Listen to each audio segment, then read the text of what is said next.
I'm going to create a chair for the committee for my guest. Women with my time committee. Things with people representing. I present them with 4 items. That's for me. That's your last thing. Yeah.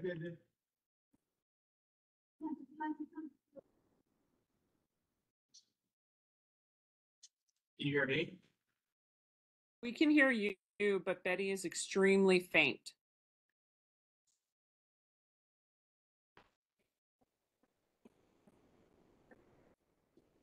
No, I need to see the screen. Right. Oh, you can see this one. I'm going to go over there. Can you see that?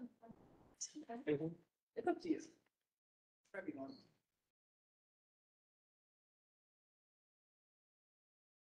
First thing, and who is just.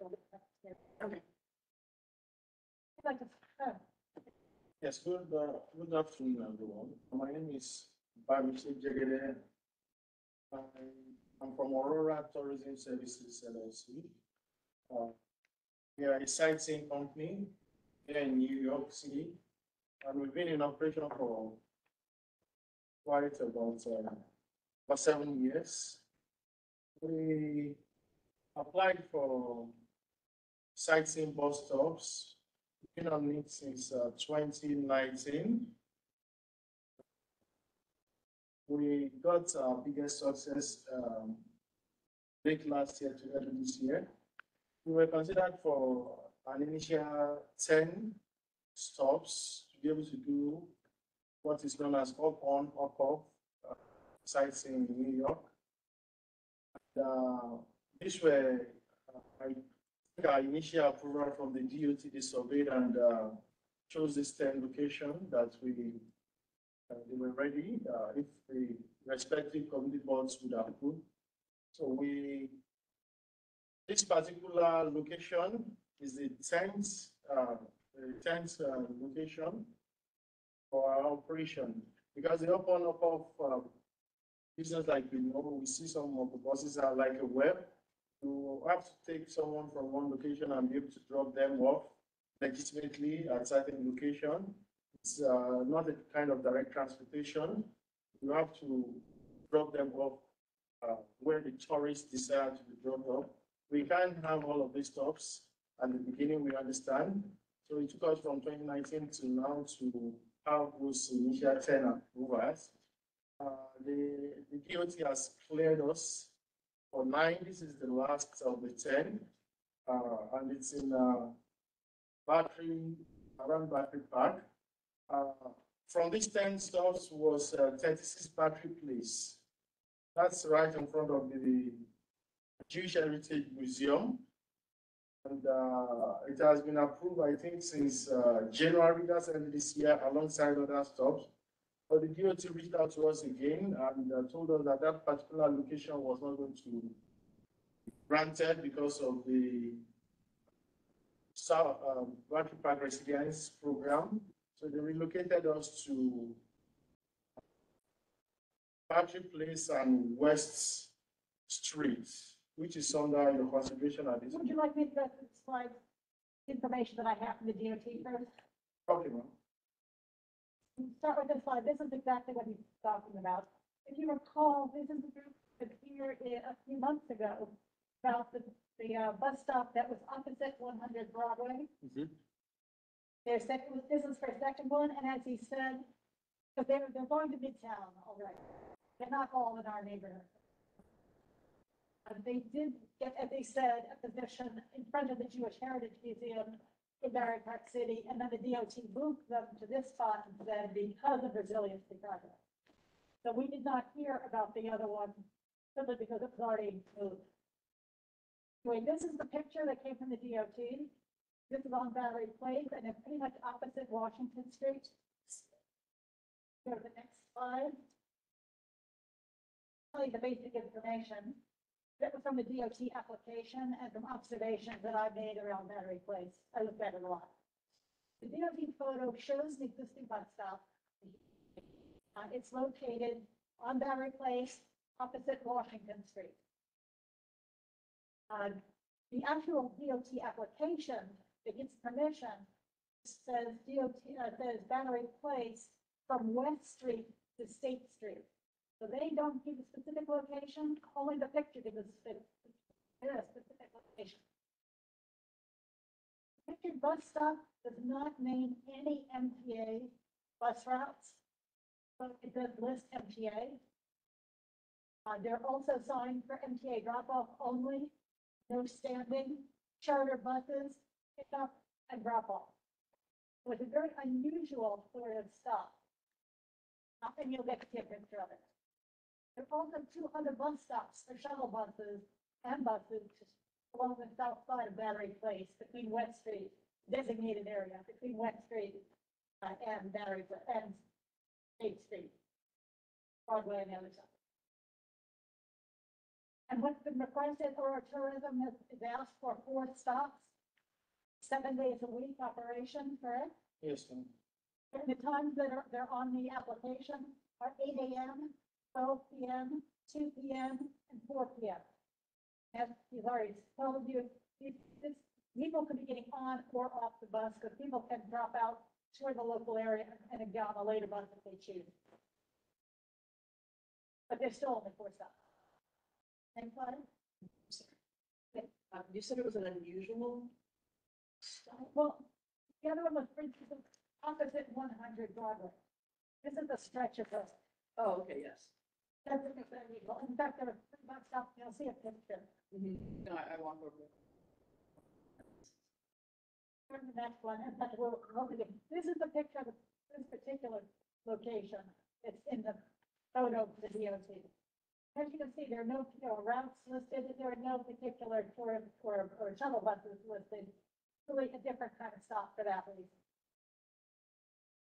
Nevertheless, and so you can see a whole variety of buses and shuttle buses, tour buses and shuttle buses that are parked there at different times. See here. One. And here you can see on the others, this is at West Street on Battery Place. You can see these other stops really are a picture like this with no designation on them. The whole stretch is marked, really marked the same. So there shouldn't be any parking, there shouldn't be any standing. Nevertheless, there is. You can see the different shuttle buses, and you'll see the black car that parks. There are always cars in the way. Right now. So one of the issues, buses and shuttles actively use that third space between West Street and State Street. Problem is to close the traffic lanes. It was never the number of buses, my observations, or shuttles, rather than vehicles parked or standing to block curb access.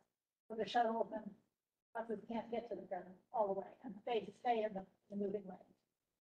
Some vehicles appear to be the ones that are used to move many food carts. So they're parked right opposite on the curb. Some days, food carts line the entire block and can slow access for people going to the bus stores. Saw that on some of the heavy days for sure. And also the other concern, effects of the construction, the 2 resiliency projects are going to be Battery Place. They're kind of unknown. So, put a picture of the map so the next one will make sense to you. See off to one side, the area that is Battery Park City, which is already under construction. That's where you've already heard that bus stop was refused by the DOT after the made because of the construction of the sidewalk as well as the whole park going on now. Area now around Battery Park is the one in question. So if you go to the next one, you'll get a picture I got from the north, that South Battery Park City, the resiliency project. This is a screen grab from them about the project and how it will affect that very stretch of road that you just saw on the map. You can see the ugly blue line that goes along is pedestrian and bike passageways with the road that's next to it. The rest are really sites that are going to be either staging sites or they're actual construction sites. Most of the construction sites are like in the purple, so they're in Battery Park City, and they're around Pier A. They're areas that are just west of what has been granted by the DOT in this particular task. So, given that came to me from Nick Fogarty, who is the liaison person with Battery Park City Resiliency Project. Wait, now I can't see. The information that I got from the project team, we all set together with the goal of this is their word, the goal of the work, once permitted, so it's not permitted yet, will be to avoid moving bus stop and minimizing impacts to bus routes by performing work at night. So keep in mind, we won't be 100% certain, proceed with how they're gonna do things until they perform test pits and site surveys. Things that are supposed to be starting this month, nevertheless not known. Sidewalk will remain open except for that area where you already refused to go to, which is in Battery Park City itself, not that Long Battery Park. The sidewalk will be modified to allow 8 feet of clearance for pedestrians and 8 feet for bicycles. In the stretch that we are talking about, that's the plan. Pedestrians may be detoured if the sidewalk needs to be closed with unforeseen situations. As I said, until they do the pit test, they don't know what's going to actually happen. I anticipate no sidewalk sheds. If you've been to the resiliency meeting, you know they're planning on replacing that wall at the north edge of Battery Park itself. The project staging is going to be on the park side. If you recall from the last picture, if you flip that one, you'll see the little red marks along the edge on the upper pedestrian path. Those are the construction entries that are going to be into the park. So there will be some movement. Yeah, and that's why I think they want to do the work at night.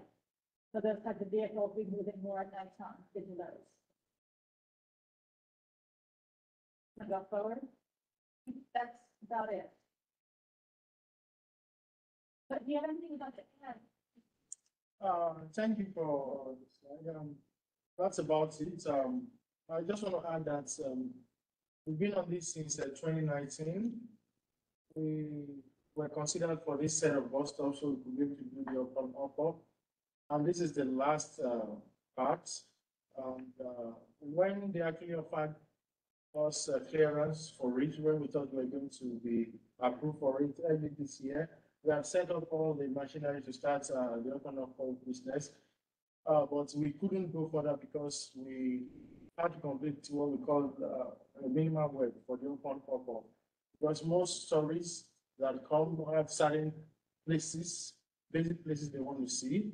And there is no sightseeing company in New York that doesn't have somewhere around that location to drop off people. So that has actually hindered commencement of our business. So that's why we have waited this long to seek approval for it. Thank you. Thank you. Any questions, Patrick? Yeah, Betty, really just to clarify a question that you had, or a comment you made earlier about opposite 100 Broadway. Is this in addition to that stop? Is it a different company? Correct. No. It's the same route as well for me. Yeah, it's the same route. It's the same company. Same company, same route, Yes. but an additional stop. Yes. Yeah, so this would be a second stop. Why wouldn't we have talked about that? Why the segmentation? Why the, I don't know the DOT could answer that, but I assume that because they are denied the battery, 36 battery place, so they were in consideration of an alternative, so they were not ready for this then. That's why it took this long. okay, so what's happening with 100 Broadway? Is that going forward? We applied for everything all at once, but I think this is their timing to talk about this particular location. How many other stops are you going to be requesting in the future? How many more? In our district. You said Right, this was thank the you. last one in our district? We hope to expand as a business, but we are contented with 100 Broadway. What we use it for is the 9/11 memorial, the way to Brooklyn Bridge. That's what we use that for. And we want to use this particular one for the Statue of Liberty all the way to Pier 17. And that's what the stage we are now. We don't have in mind to apply for, up now, we don't have consideration for applying for anyone around here.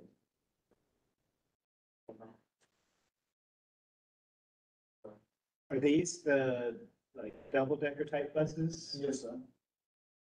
And then are y'all going in like both directions or just one direction? So like it sounds like the initial stop was, you said right in front of the Jewish Heritage Museum. No, that was years down. Right, but that one, just trying to get an idea of which direction, or they're going for. Yeah, we don't actually have the power to decide our direction until the DOT gives us something and the committee boards approve. That's what we have to work with. Sometimes we prefer a left side, but we never get it. We get a left side, we have to work with that. We come all the way from Times Square. We bring the people from majorly Times Square, and they want to see locations like Soho, Statue of Liberty, South Street and all of that. So they drop off at a different location. And if I am thinking about it correctly, I feel like there's more buses and stops if you go like around the corner. I'm thinking like if you go east and then take a right, why aren't you all going there instead of at this location? Is it just like out of ease or? You mean the west side? Be more around State Street. Yeah, Oh, okay. Yeah. As a matter of fact, in our application, we put all those places. Because for one bus stop to be granted, you have to apply for 5 locations. DOT chooses which one they want to consider it for. So we apply for those places, but the DOT will do their survey and will conclude on where they want to consider.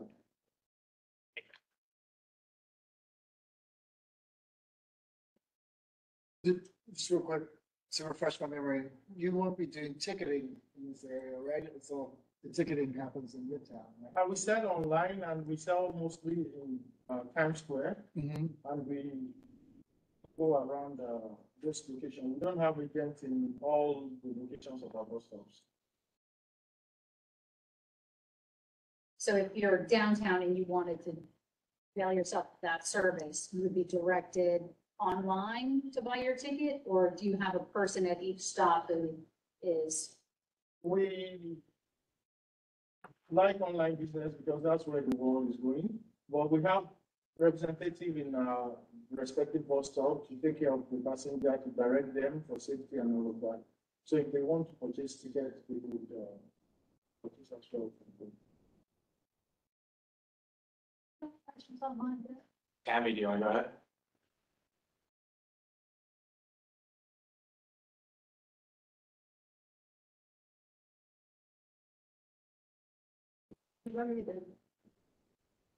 We can't hear you, Tammy.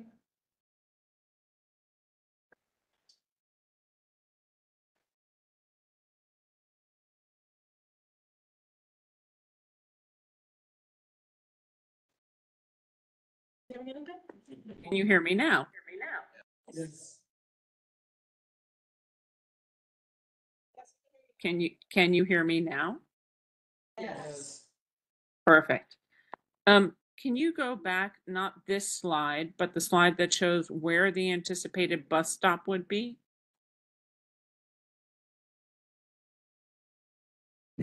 Yeah.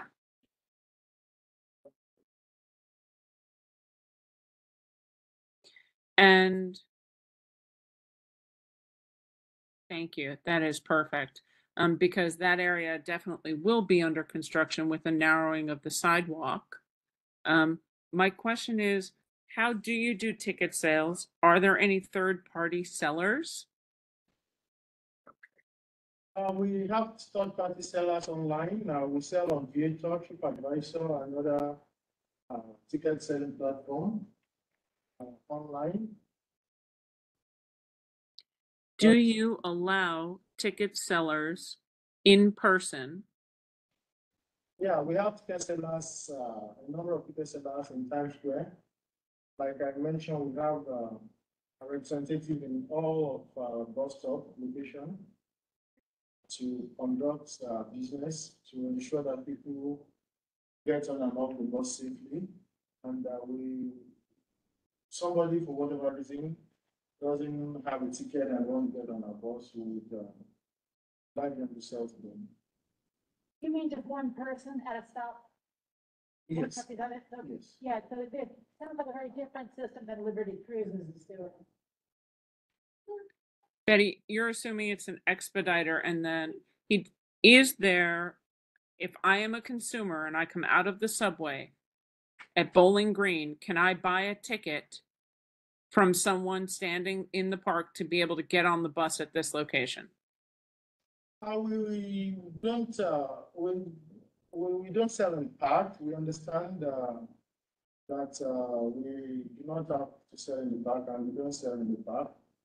Park is, public place. We have gone to trainings on this. We, even in Times Square, we have designated places we sell. We know where not to sell. So we don't sell in those places.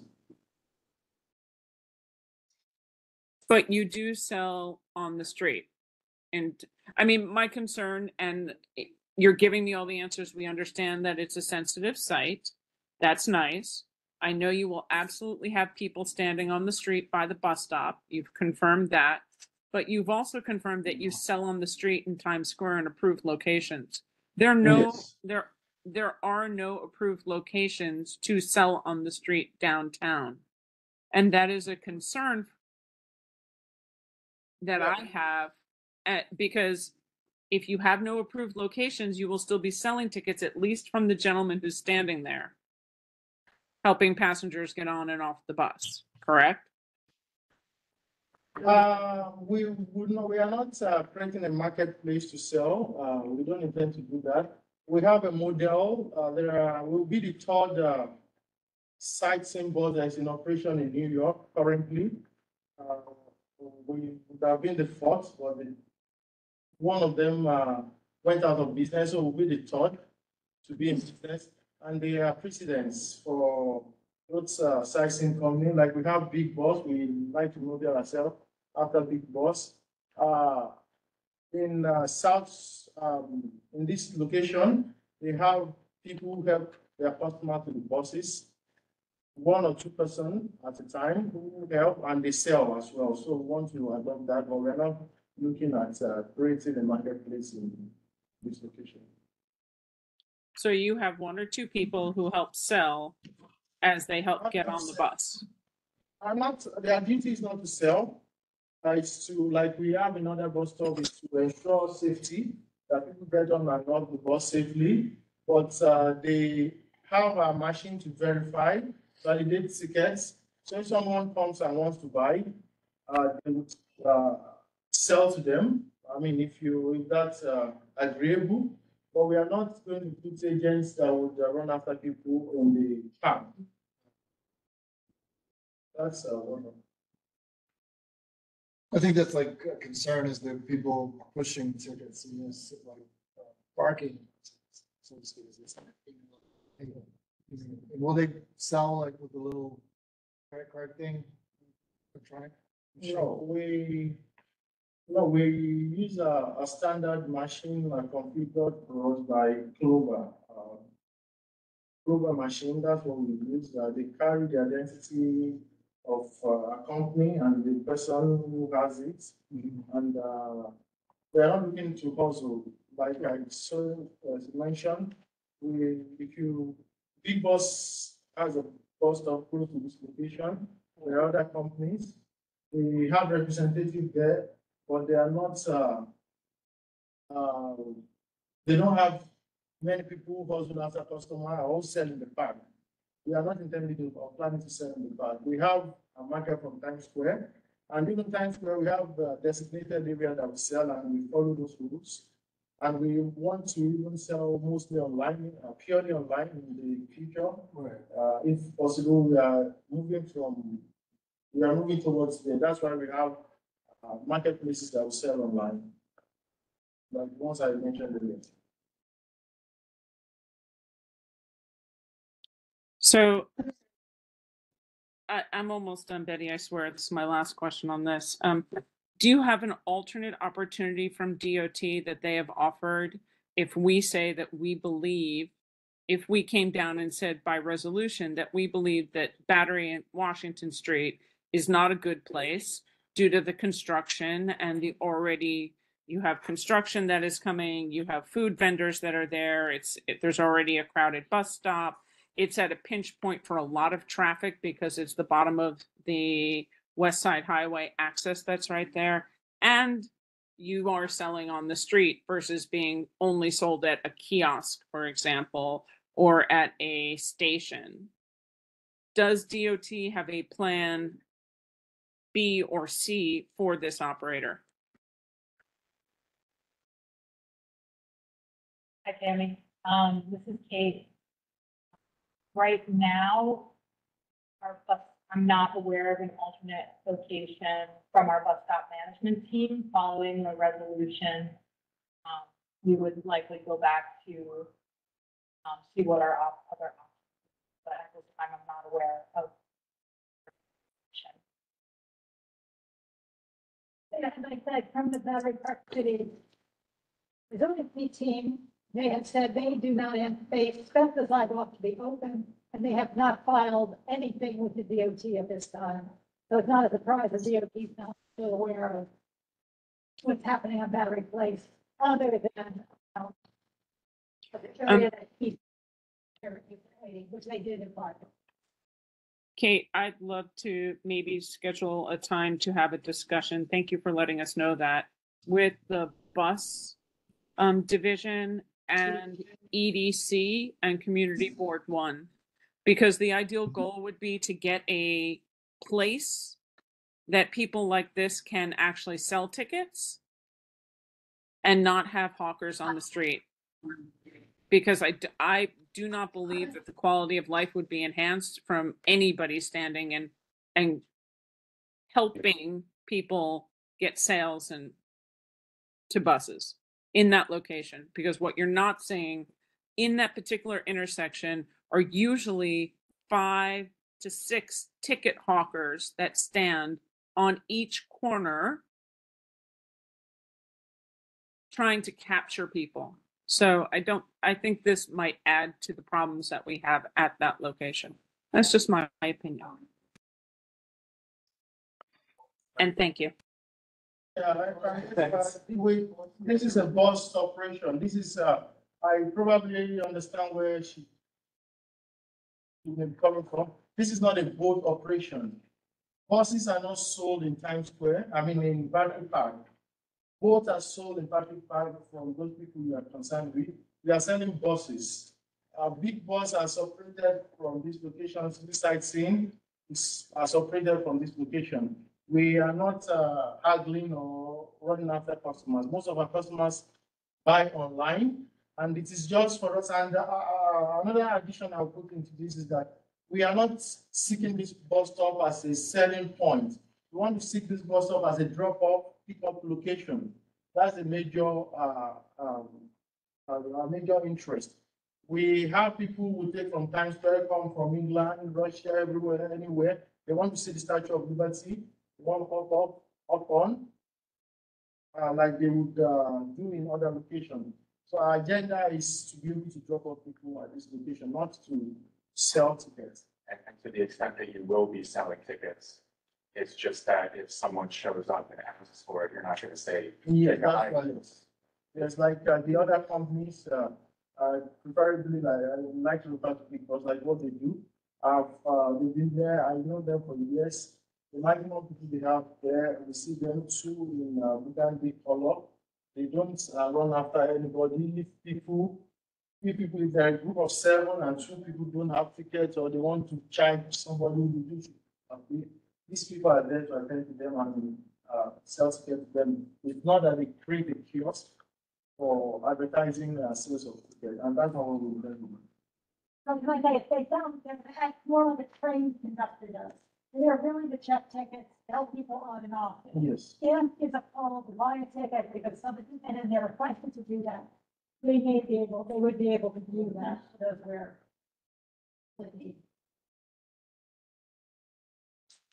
Pat, do you want to say something? I'm sorry, it's really difficult to understand and hear you guys.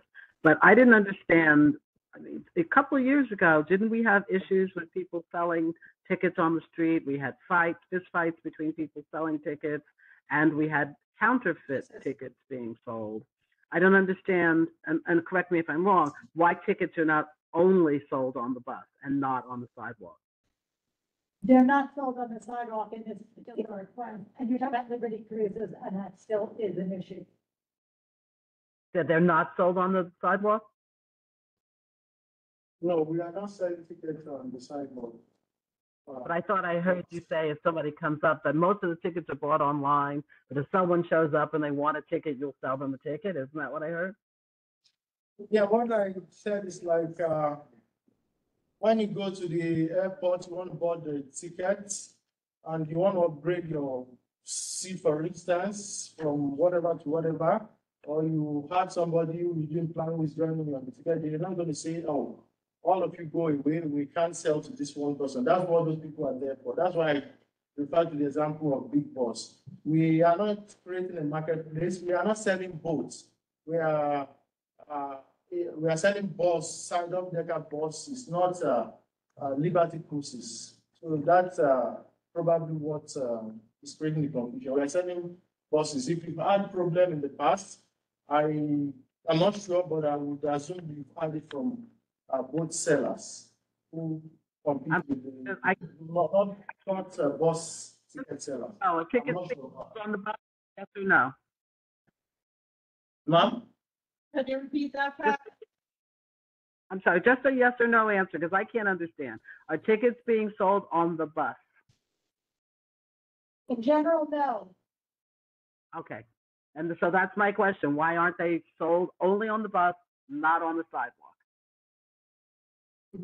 They're not sold anywhere, except if the person outside the bus is to help people on and the bus and verify their tickets. But they are only going to sell, like a train conductor does. If somebody comes and shows up and says, well, can I want to board? Sell me a ticket, they're not going to turn them away. They would sell them a ticket, but they're not, that's not, That's what I'm saying. They sell the ticket on the bus. you can take it on the bus, but they could be standing at the door on the, you know. All right, thank you. Thanks. You have questions, you know, people, yeah. Data?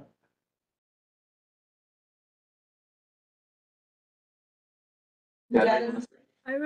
I remember this. Oh, wait, I'm causing an echo. Come back to me. We We hear you can't fine. hear them.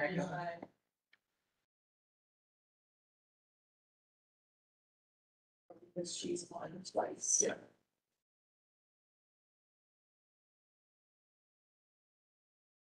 Yeah. Any other questions, or while we're waiting for data, any other questions? I mean, maybe just a clarification. So I just want to make sure what I'm hearing is what I think I've noted and what is actually intended. So it's already a bus stop for other tourism spots. So this is just one more bus at a bus stop. Resiliency is not permitted, sidewalks are not impeded, at least right now, and changes would have to occur when resiliency construction takes place, and I assume you're willing to make those Yeah. accommodations. And ticket sales are incidental in these locations, not primary operations. Yes. Thank you. Data, are you ready? No. Otherwise, I have to move on. I'm trying to get ready. We hear you. I was trying, yeah, I think I remember this bus company from before, and they said they sell their tickets primarily at Times Square or online.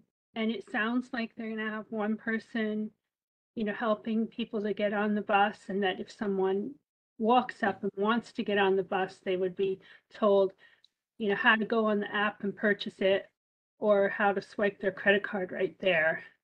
And just to Pat's point, I think I understand you can't really let people on the bus and let them sit down and then try to have them buy a ticket, because what if they refuse? And then you'd be needing to escort someone off. So I can see why they're doing it at the point of entry.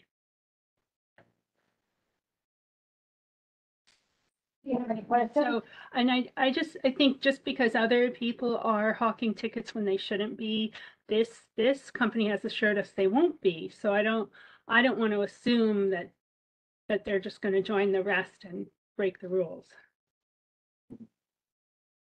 Eric, you want the last word on this? Yeah, hi. I support tourism, but my concern with this spot is it's the turning point for the West Side Highway. I'm looking at a Google Maps photo, and the length of the space that's open is actually shorter than it appears in the picture. And if DOT is going to give out spaces for buses for tourist buses, which are fine, they need to ensure there's an adequate space in case the spot is blocked by, in this photo, I see there's actually a placarded vehicle in the spot.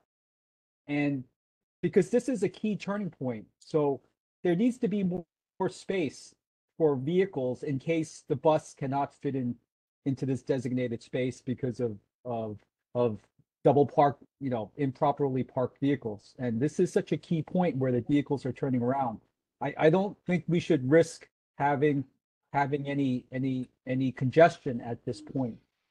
I'm not so much worried about the hawkers, the ticket hawkers. I'm worried about traffic flow. Yeah, Eric, I believe you're mistaken because there's a turnaround that goes underneath the park there that might be in the Google map that you're seeing. This spans almost 3 blocks for buses to stop. I walk there almost every day on my lunch break, and it's honestly, there's not that much traffic there other than the buses and then random black cars that eat their lunch after getting it from the street vendors. So I'm honestly not concerned about the traffic in the area, because I'm there during the busiest part of the day. I'm there during one of the times where they would be dropping people off. Yeah, there's no real turn there. But then the spot that they're designated, it's right at the end, that one block where. No, it's 3 blocks. It's a whole stretch. That's what It's a whole they would stretch? show us earlier. Okay. Yeah. Okay. All right, I thought it was just one block, but okay. All right. No, it's a long stretch.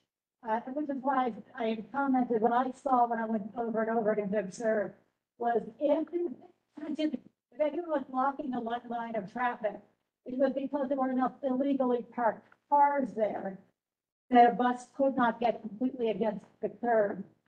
But it had nothing to do with the bus or shuttles. They had no problem if the cars weren't parked there, blocking their access to the curb. Okay, thank you. Anyway, thank you. So going from forward to the resolution. So, I was gonna go very straightforward because it's easier for people to respond to what we think. And what I've been hearing from people is, I've been tending towards support, but you can tell me where you are on this. You clearly the support and what it is we're being asked for. And that's the very specific thing being granted was that Aurora Tourism Services request to use the bus stop on the south side of Barry Place from West to State Street. That's the DOT's term for what's being requested.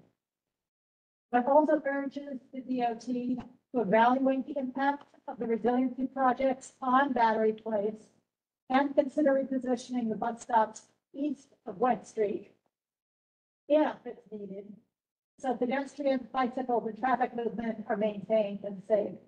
Again, at this point, what I'm hearing from people who are communicating for the resiliency project is they don't expect these problems. So this is really kind of an if. If this should happen with the DOT, please monitor and consider, and it's going to affect a lot more than them. There are only 4 stops a day. There are lots of shuttle buses and others that would be along the same place, stopping a lot more frequently. Including the Downtown Alliance's connection bus. So is that paragraph necessary then? To do an if because so many people are considering, and well, that's the discussion, if you have a comment about it. Because some people, I think, are concerned about the what ifs of the resiliency project. But why tie it to this company? Because this is the question we're being asked. And it's not tying it to this company, it's asking if the bus stops be reconsidered. It would affect anybody who had that bus stop assignment. Okay. But I specifically did not want to target a particular company. Right.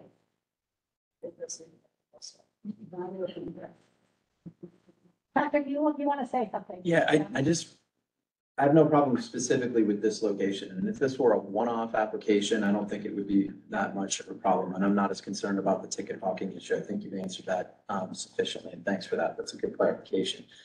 It seemed, I expressed this concern in May when we heard the first application for 100 Broadway, which is just a general notion of curb management and congestion, particularly in the financial district. But what I'm also now concerned about is now we're getting another application from the same company, and the gentleman was unable to answer whether we're going to get another application and another application and another application. I think in real estate, they call that segmentation. And I don't think that that's, it's kind of like death by a thousand cuts. If we're trying to encourage the DOT to consider the financial district and its unique, and all of CD1 and its unique street grids and the amount of congestion that we have, and to really think about us first. And then you have the DOT piloting programs like smart curbs on the Upper West Side, which is where they're reimagining in a pilot program how curb space is managed. And they're going to be releasing a broader report on that. But yet we're still sort of pushing through little by little. And again, tourism's great. That's a big lifeblood of our district. But it just feels like we're getting these applications in little doses just because they seem fine, we'll say yes, but not looking at the broader picture. I wouldn't mind if the resolution somehow reflected that concern around just the broader notion of congestion in Lower Manhattan, one, but specifically, two, that we continue to receive, one-off applications for the same company along routes that are continuing to be built, which feels like we're just sort of adding it little by little by little, which isn't great for our area. They should have a holistic plan. Where all the places that they think they're going to want to drop off their passengers, get all those applications in. Let's hear them all at once. Let's see what the whole of this is going to look like. Let me throw Kate under the bus on this one. I actually, and said this was a request that was made previously. They weren't meant to be coming to us separately. Not from this perspective. Correct. The application to the DOT put them together. The DOT pulled them apart. And the one, I'm going to guess the reason in this particular case is, as they already said, it was given an okay 6 months ago, and then it was pulled back because of the resiliency project and the news that came to them about the bus stop, which would change for the South Ferry Park City across the Museum of Jewish Heritage. That's fine, but I asked the gentleman earlier if there are going to be more stops in our district, and he wouldn't commit that there won't be. So for all we know, there are going to be additional applications from the same company.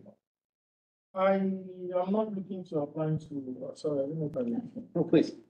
I am not looking to applying for bus stop.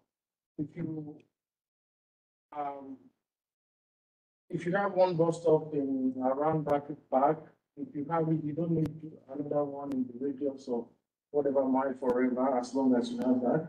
I'm not looking for to apply for bus stop. And this particular bus stop was, all of them were applied for at the same time.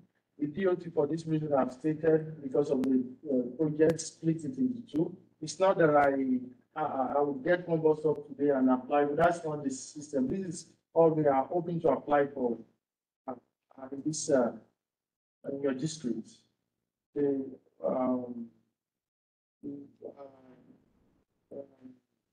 one in Trinity Church and this. I just didn't commit into saying, oh, I'm sure I'm not going to be applying for bus stop, and I need one in 6 or 10 years, and I said I will never apply.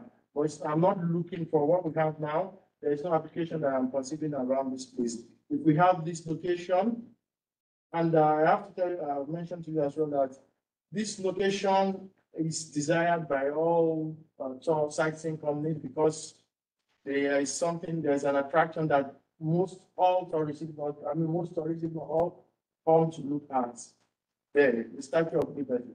So there is no, it's sufficient for us. I'm not going to be applying for bus stop every now and then. Look, I thank you for the clarification. I appreciate it. I don't want to belabor the point anymore. It's just the concern I usually have about adding overlay on overlay on overlay of additional We apply things. for bus No, stop. sorry, it's not directed at your company at all. It's frankly directed at DOT.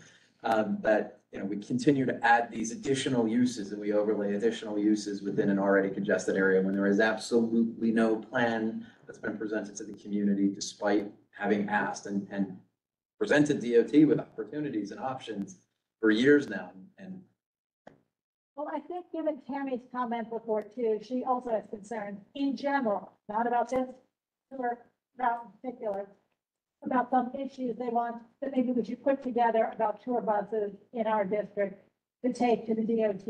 And so I think that certainly should be looked into in the future. I just don't want to take it out on one company that just happens to be coming, asking for more stuff on a route that they're developing, but it's already in place in Midtown. yeah, no, with his clarification though, then I don't have a problem with this particular stuff. Have you have something else to say?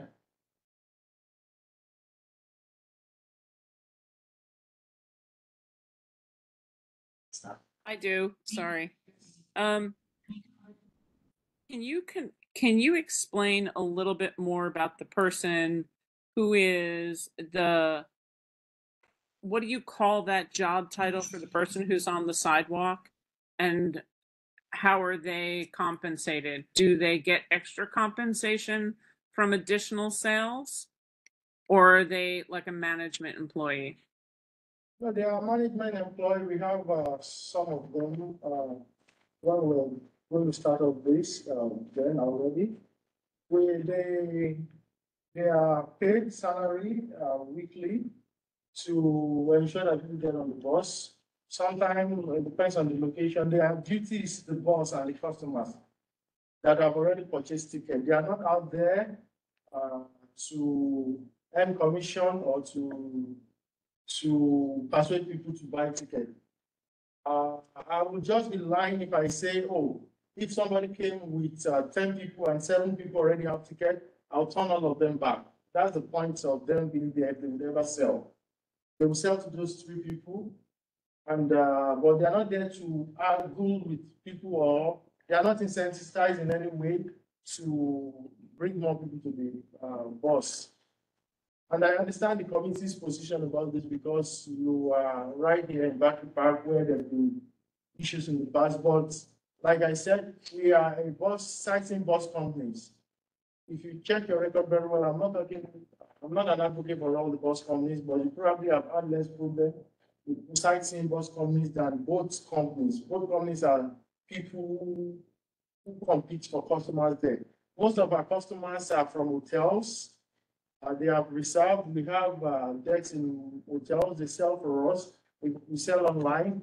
They come, we pick them up. We just want this location to drop off people because all of our competitors, not 90%, not 99% of them, all of them have bus stops at this location. So it's going to be a disservice and disadvantage for us when they offer to sell to a customer, even online or in person in Times Square, and we say, oh, we couldn't stop close to the Statue of Liberty. That's why we want this stop.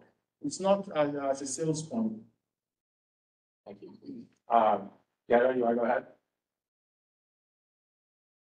Yeah, I was going to say along the lines of what Patrick said, we could take these 2 statements and separate them and have them be 2 separate motions. And the second motion, we could build on it along the lines of what Patrick said about wanting something more comprehensive. But if we do leave them together, I was just wondering about changing the wording, like where it says project, and consider if repositioning is needed on bus stops east of West Street, because it just reads a little awkwardly to me. If it's wordsmithing, we can do that later. What? If it's just wordsmith, then we can do that later. Yes, we could, absolutely, because it's very minor. Well, it wouldn't change the content, is what you're saying. No, it wouldn't, it would just, and, you know, I know, I don't know, I'd be happy to call the question if the committee wants that. That would be great with me. Any second? Oh. Oh, So we're gonna put it back. Oh, wait, no, it's 7. Okay, I call the question. Does somebody second it? we'll check in form in the room for that. 5, 6, 7. I don't think we're quite set. So we have seven, hold it. But then she has the count voting about how to call a vote. It's kind of a moving target of who's online and who's.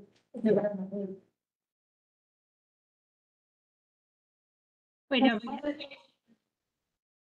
Anybody opposed?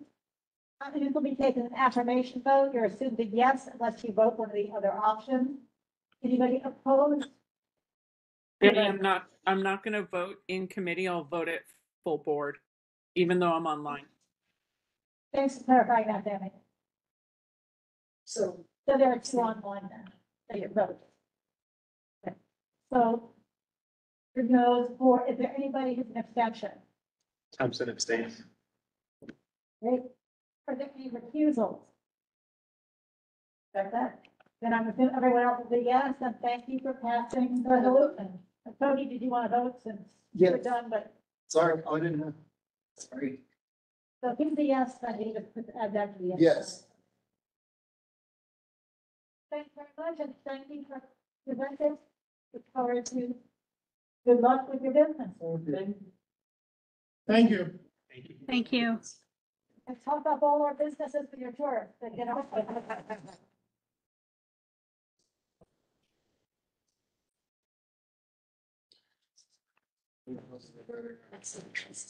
What's that? Yeah, it's definitely a town hearing. Second item is going to be the 10th Street pedestrian plaza, but I'm needing help on getting the events for the next person. So give us a moment to get those people who will be online. Good. Seth. It's just destroying our bonds in a way. It's all power outages, it's bull. You're kidding. Are you on the phone with? Hello.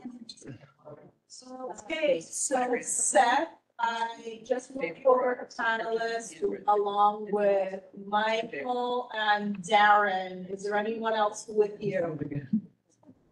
I think it's just the 3 of us, Okay. Michael, Darren, and myself.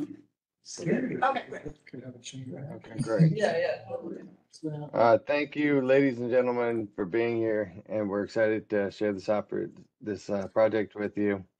Thames Street Pedestrian Plaza.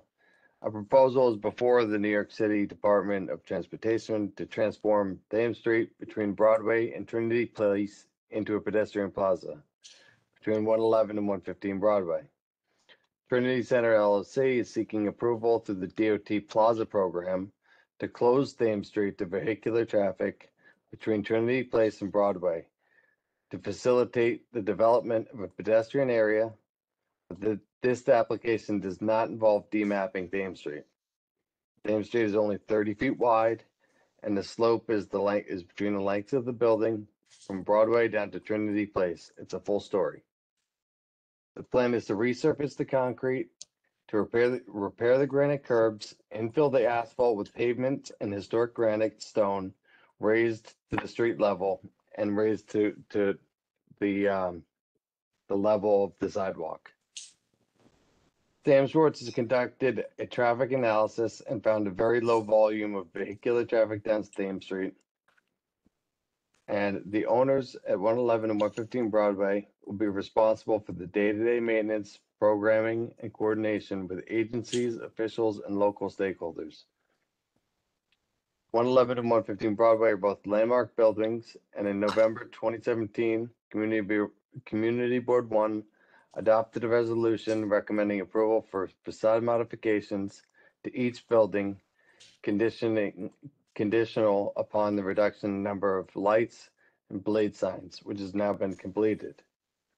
We at Trinity Center are looking to make significant investments in the downtown area between the two iconic and landmark buildings to benefit both the public and private realm. I've shared a presentation if that's available to pull up.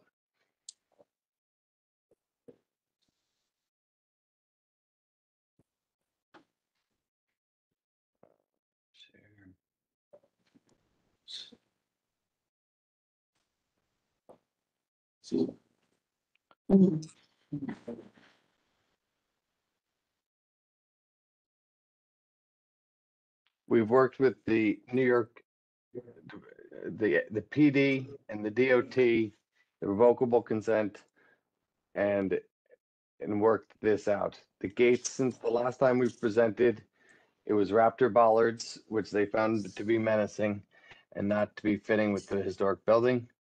So we've changed it to gates, which are acceptable by PD and the FDNY.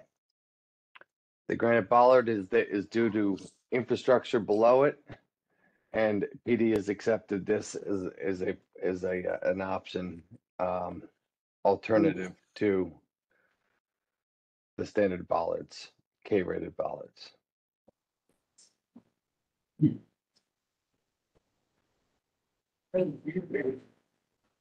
The granite stone seen here will not be cobblestone, but will look like cobblestone, but allow for ADA access through from one sidewalk to another.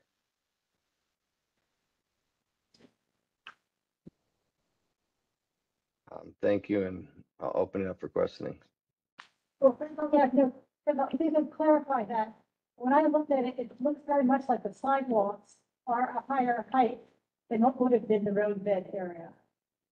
Well, Is that the just grade, reading the photos? it'll be a gradual slope up to here, up to the building level. It will become flat and even surface with the sidewalks. What will the height variation be? I mean, you talk about the stones themselves. What exactly are they? Are they gonna be completely smooth? It'll be a thermal finish, yes, and it'll be a deer isle granite. So you can stay within a quarter of an inch variation within the heights? On the surface area? I'm a mobility device user, so I care a lot about this. And I know that architects throw around the term acceptable very loosely, and I go to a lot of places where I'm completely excluded, so excuse me for being picky about it, but usually I find the terms are used so incorrectly that I don't know the measurement, but the the purpose of the DRL granite is that it creates a smoother, flatter surface rather than what's on a cobblestone or a Belgian block. So with which also guidance granite. of DOT.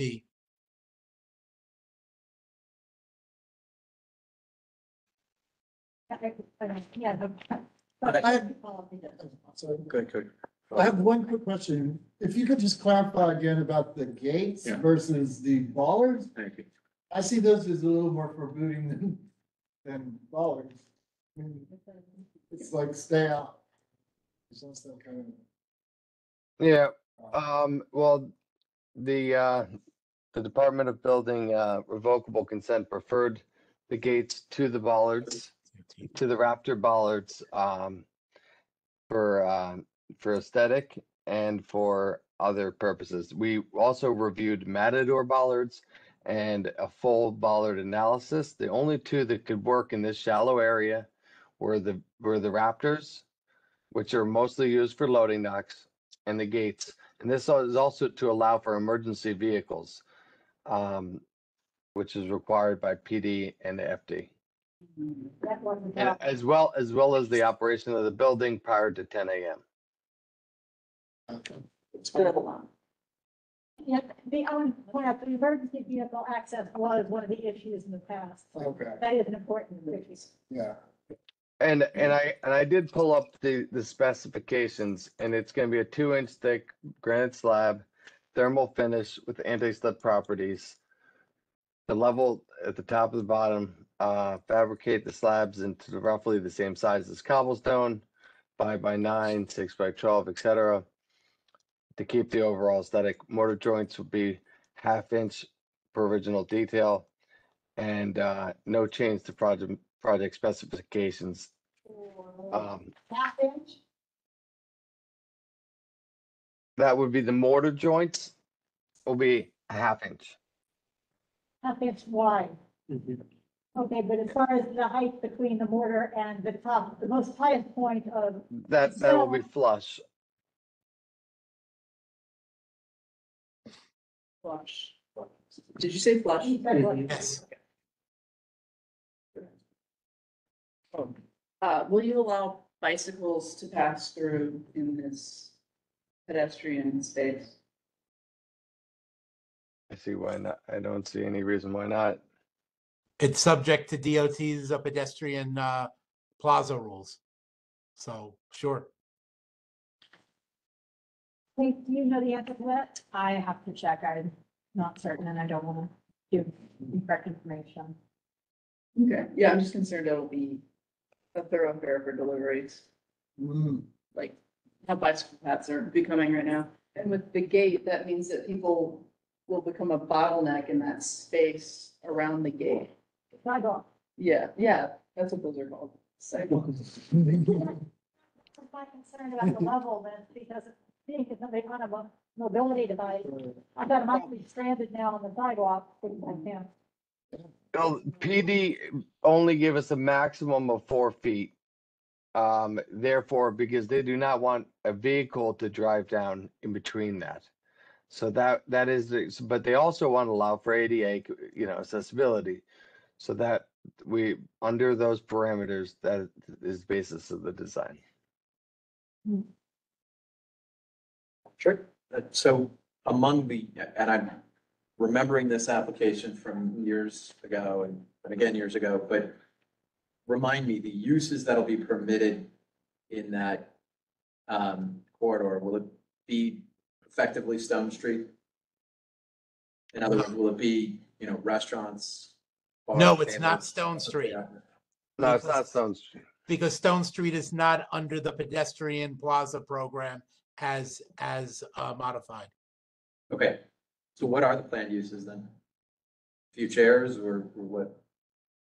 There'll be chairs and seating for both the public and private realm, and whatever acceptability, whatever is acceptable via the plaza program. I'm not going to limit and say that there will never be outdoor dining, but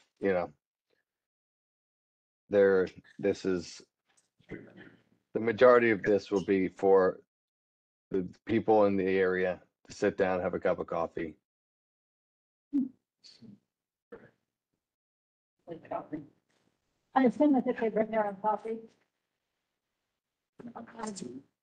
Sorry, can I ask a question? I believe there's, my dentist is in 111 Trinity, so I know that block because I use it. It's mostly devoid and dirty. So for me, I think this is a real treat. And it's an efficient way to move through the financial district from Tribeca is to walk through the World Trade Center and then cut through Main Street. So I'm excited by this. I know that there's at least 1 or 2 restaurants on the block already. And I'm curious about whether or not those restaurants are being offered, like, are these chairs going to be offered as seating for those restaurants? Is it? The pizza place and the other restaurant, they're no longer there. So the retail is vacant as of right now.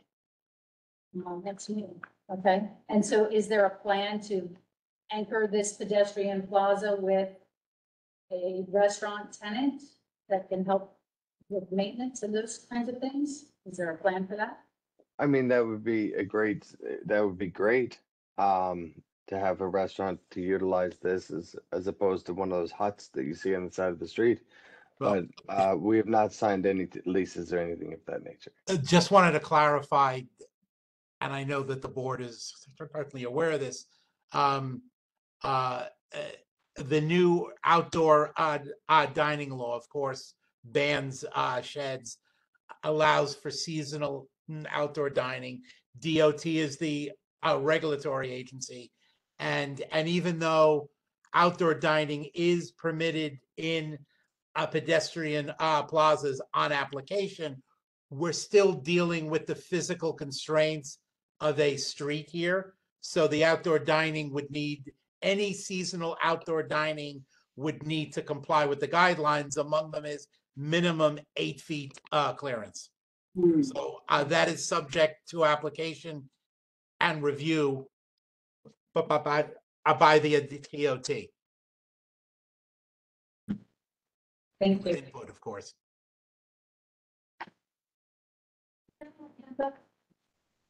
Yes, regarding it. Pat? I'm very upset by this project. I don't approve of it at all. I live around the corner from it. I've lived around the corner I live on Cedar Street between Trinity and Greenwich, and I've lived there almost 50 years. We have very few streets that are open to us since 9/11, and half the time Liberty Street is closed off because of street fairs. There was one yesterday, there was one 2 days before it. There was traffic buildup. I know you say there are very few cars that go up and down the street, but at least it's an open street that we can use if we're in a car and we have to get off of Trinity Place because of all the traffic. That's number one. Number two, all of the businesses that were on the street are gone, and they're businesses that we who live in the community have used for years. My shoemaker's gone.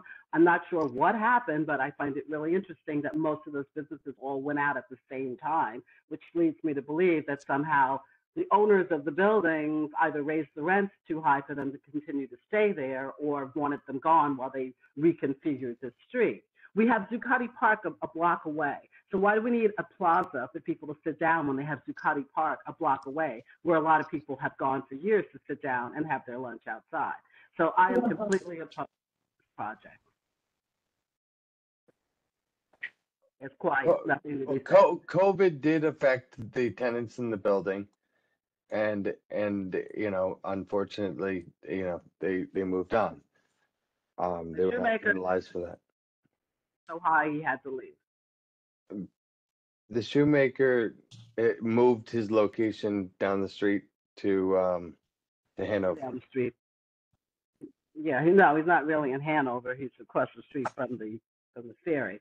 But anyway, so all the businesses are gone, which then I wonder what kind of businesses you're going to attract there. But again, I say a block away is Zuccotti Park, where everybody sits outside to eat, to sun themselves. I don't understand why this street has to be closed to. And I don't have a car, so it's not like I have a dog in the fight.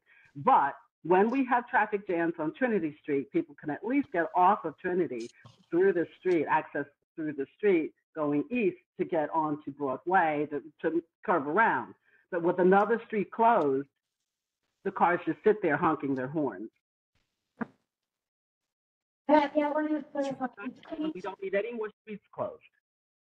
Yeah, in 2018, CB1 passed a resolution not opposing this becoming a pedestrian plaza. So that's not the question as of now. It's what to do with this plaza. Traffic's already off the table. I'm on the record now. I was opposed to it then, so I'm on the record now as I'm opposed to it again. Eric? Yeah, hi. I don't support this. I think that we have open space at Zuccotti Park. Look, Pat just happened to say all the things with which I agree also. We don't want to lock ourselves in where we can't move, by vehicle. I would be fine if this needed to be closed maybe on select days, but to have it closed 24/7, I think it's not practical. We need to have the flexibility to be able to move in this city beyond just by walking and bicycle and using cycles. So there is adjacent open space, and there's already this congestion on the adjacent streets. I don't want to add to it. We need flexibility on the road. Tammy? Oh, Okay. gentlemen, thank you for the presentation. Thank you for coming. I had a question or two. In specific, it goes with the open restaurants as you commented. My concerns go like this when you're talking about creating a pedestrian plaza and open restaurants. Open restaurants is allowed on any DOT property. I doubt you have clear path necessarily if it was just about sidewalks. But because it's a pedestrian plaza, that gives the opportunity for sidewalk seating outside the restaurant, because the clear path could, and again, this is something I need Kate to really answer. And my question, I guess, for DOT is, when it comes to open restaurants, specifically for any retail on this street, since the sidewalks are so narrow, would clear path, since they're flattening the street all the way across, be considered for the road bed as well? Sorry, Tammy, did you say that last part again? If I'm a restaurateur in any one of their commercial spaces, I would like to do outdoor dining and have my own private outdoor dining. I see that the sidewalk is too narrow to have clear path for people to go, but would a case be made that I could do outdoor seating because it is now a pedestrian plaza and the clear path would be provided by West Thames Street itself? This is a question for DOT, Mr. K. I am sorry. No. I will provide. I would the like answer. DOT, I would like DOT to answer. It's No, a and no- DOT question. Yes, that is something we have initially broached. Is this a street, quote unquote, or is it a pedestrian plaza? It is a pedestrian plaza. So I can partially advise that the designation here of a sidewalk is not relevant because it is a pedestrian plaza now, even though it looks like a street. So in the past, I believe DOT, we've partnered with restaurants and business improvement districts to host outdoor dining in pedestrian plazas. But as it was pointed out earlier, we have the new outdoor dining legislation that was passed earlier this summer. And we are still in the rulemaking process. So there will be a public comment period later this year. But all this is to say that we do not have the final rules for the new outdoor dining program. And restaurants, since the new legislation has been passed, restaurants are not able to enter into what was the temporary outdoor dining program. So for this, I apologize, it's not as cut and dry, but it's something that is going to have to be considered in the rulemaking process. I understand that. So beyond the rulemaking process, now this is where I go to Mr. K, right?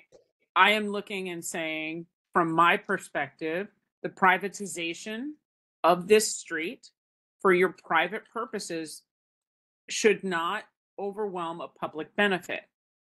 And providing additional retail space that you can rent at higher rents because there is an outdoor space that could be privatized in the public realm does not sit well with me for the original intent of this when you came to us in 2018, which was a purely public plaza. There were no open restaurant programs at that point. So my caveat for if we were going down to approve this would be to have a stipulation that says parts of West Thames Street that is now part of the pedestrian plaza should not be privatized period. Because I would hate to be the one who's kind of trying to walk up or down the street and you can't walk up the whole sidewalk because you're running in between not a customer taking our lunch outside and sitting as in a pedestrian plaza, but the wait staff coming in and out to the privately held space that's on West Thames Street because the open restaurant program allows that. So that is my question here, Kate, is what kind of guide rails can we discuss that go in here that look at a greater public purpose for open, because that's what we signed off on in 2018. We did not sign off on the open restaurant program being provided as a addition to basically free real estate, no offense intended, Mr. K, along West Thames Street. Well, again, we're dealing with a change in rules as to, of course, the outdoor dining program, or to be specific, a change in law for which regulations, as is mentioned, are in the process of being written. Okay. But We're also Mr. K, yeah. Mr. K, you came to us in 2018. Not everyone agreed with closing the street. Right. But many people did, which is how you got here as a resolution. And what I am saying is the intent in 2018 had nothing to do with privatization of the available public space on Thames Street. It had to do with a public pedestrian plaza. As is this. Correct. You're asking us to opine, and I'm telling you that, quite frankly, without the open restaurant program being finalized, we're saying yes in a vacuum. And I don't think that's safe for the public realm, unless you are willing to come back to us and say, the photos that you have presented ensure that it is open public seating, period. And there's no private seating and there's no private restaurant space. If that's what you're willing to guarantee us as part of a pedestrian plaza, that's a different conversation.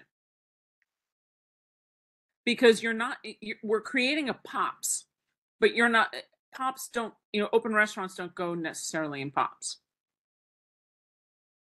I understand you're a concern, but any uses, private uses, would be by application to the DOT through the public plaza program. And I am telling you, if you are the one applying for the pedestrian plaza, this is what I am asking would be what we talked about in 2018 was to ensure it is a public pedestrian plaza with public seating. It is not privatized with open restaurant seating. That does not depend on DOT. That depends on your organization. The owners who are creating a pedestrian street that was supposed to be for public seating, not privatized, but where the public could sit whether or not they purchased an item. And that is what I'm saying. That is incredibly important. Okay, no one, I think we're engaging here in a lot of speculation, both as to potential tenants and uses, along with where the DOT rulemaking would go, recognizing we're considering the potential combination or a conflation of future rules as to outdoor dining and the current or possibly modified status, how that gets applied to pedestrian plazas. And I'm asking I understand your concerns. Yeah, understanding my concerns is great. However, this board voted overwhelmingly for a pedestrian public plaza with free public seating. And if that's what you're asking us to opine on, and we will have a guarantee that this pedestrian plaza will not have privatized seating where people will be turned away because they didn't purchase something from ABC Restaurant and that's dedicated ABC seating. That's what I'm asking, because that's what we approved in 2018. I understand, but one thing is not exclusionary of the other. Okay, if there should be, by application, again, we are speculating here, subject to future rules, any private uses of the street that doesn't preclude what we're looking at here, other spaces that enable public seating. With all due respect, the two are not mutually exclusive of each other. but they are to me. I would just, understand. like what Mr. K said, any private uses would likely would have to go through DOT, even when the new open restaurant program is finalized, restaurants will still have to apply to the DOT for approval. And Kate, does the DOT do more than notify the community board? Where is the advisory role? We don't know yet with the open restaurant program that the community board, much like with an SLA, can create stipulations and have a voice in this discussion. That analysis has not been done yet. That rulemaking has not been put in place yet. But I do know that what we voted on for DOT and this applicant was no privatization. It's a public plaza with free public seating. And I am personally uncomfortable taking it a step forward and further unless there is a conversation and a guarantee by the person. And again, people can disagree with me. It is fine. But I just, you came to us and said you agreed in 2018. Yes, the majority did agree. But what we didn't agree to was the open restaurant stuff. What we talked about was free public seating. Right. So as I'm looking at the 2018 resolution, first bullet states the plaza focuses on the pedestrian experience rather than a Thames Street mall in quotes. Exactly. And this is my concern with open restaurant. You have now reiterated my concern, and this is where I would go down on record saying, unless we have a guarantee that we are not going to, even if DOT said, yeah, fine, you can open up 10 open restaurants on that street. If we don't have a guarantee from the owner that that's not what is going to happen, then I have no guide rails at all in place that what we passed in 2018 comes to fruition. Again, the 2018 resolution didn't state the board's complete opposition to any private uses. It said the plaza focuses on the pedestrian experience rather than a mall. So if there is one restaurant, let's say, subject to the guidelines that are to the regulations and the guidelines applicable, I don't, which gets to my previous point, if the outdoor tables and the public spaces, I don't think it's mutually exclusionary that there is no pedestrian experience, which includes walking through and obviously seating too. Okay, all right, let's move on and operate under the assumption that it is possible that there could be open dining, an application made for open dining in this plaza, because I don't even think there exists a mechanism where we could, guarantee that there wouldn't be at this point. So we have to operate. You know what? It's not us. It's about asking the applicant to come back and negotiating back and forth, just like we do on any other thing, where we have some kind of agreement by the applicant that whatever it is, he's referring back to the 2018, there was no concept of open restaurants. If there was any kind of willingness by the applicant to say, okay, we'll say, we heard you didn't want a mall, we heard you want a primary pedestrian experience and free public seating, we will say that no more of X percentage would be used for open restaurant. But I'm not hearing anything other than, well, primarily pedestrian. That's 51% is primarily, and that doesn't work for me as a public advocate.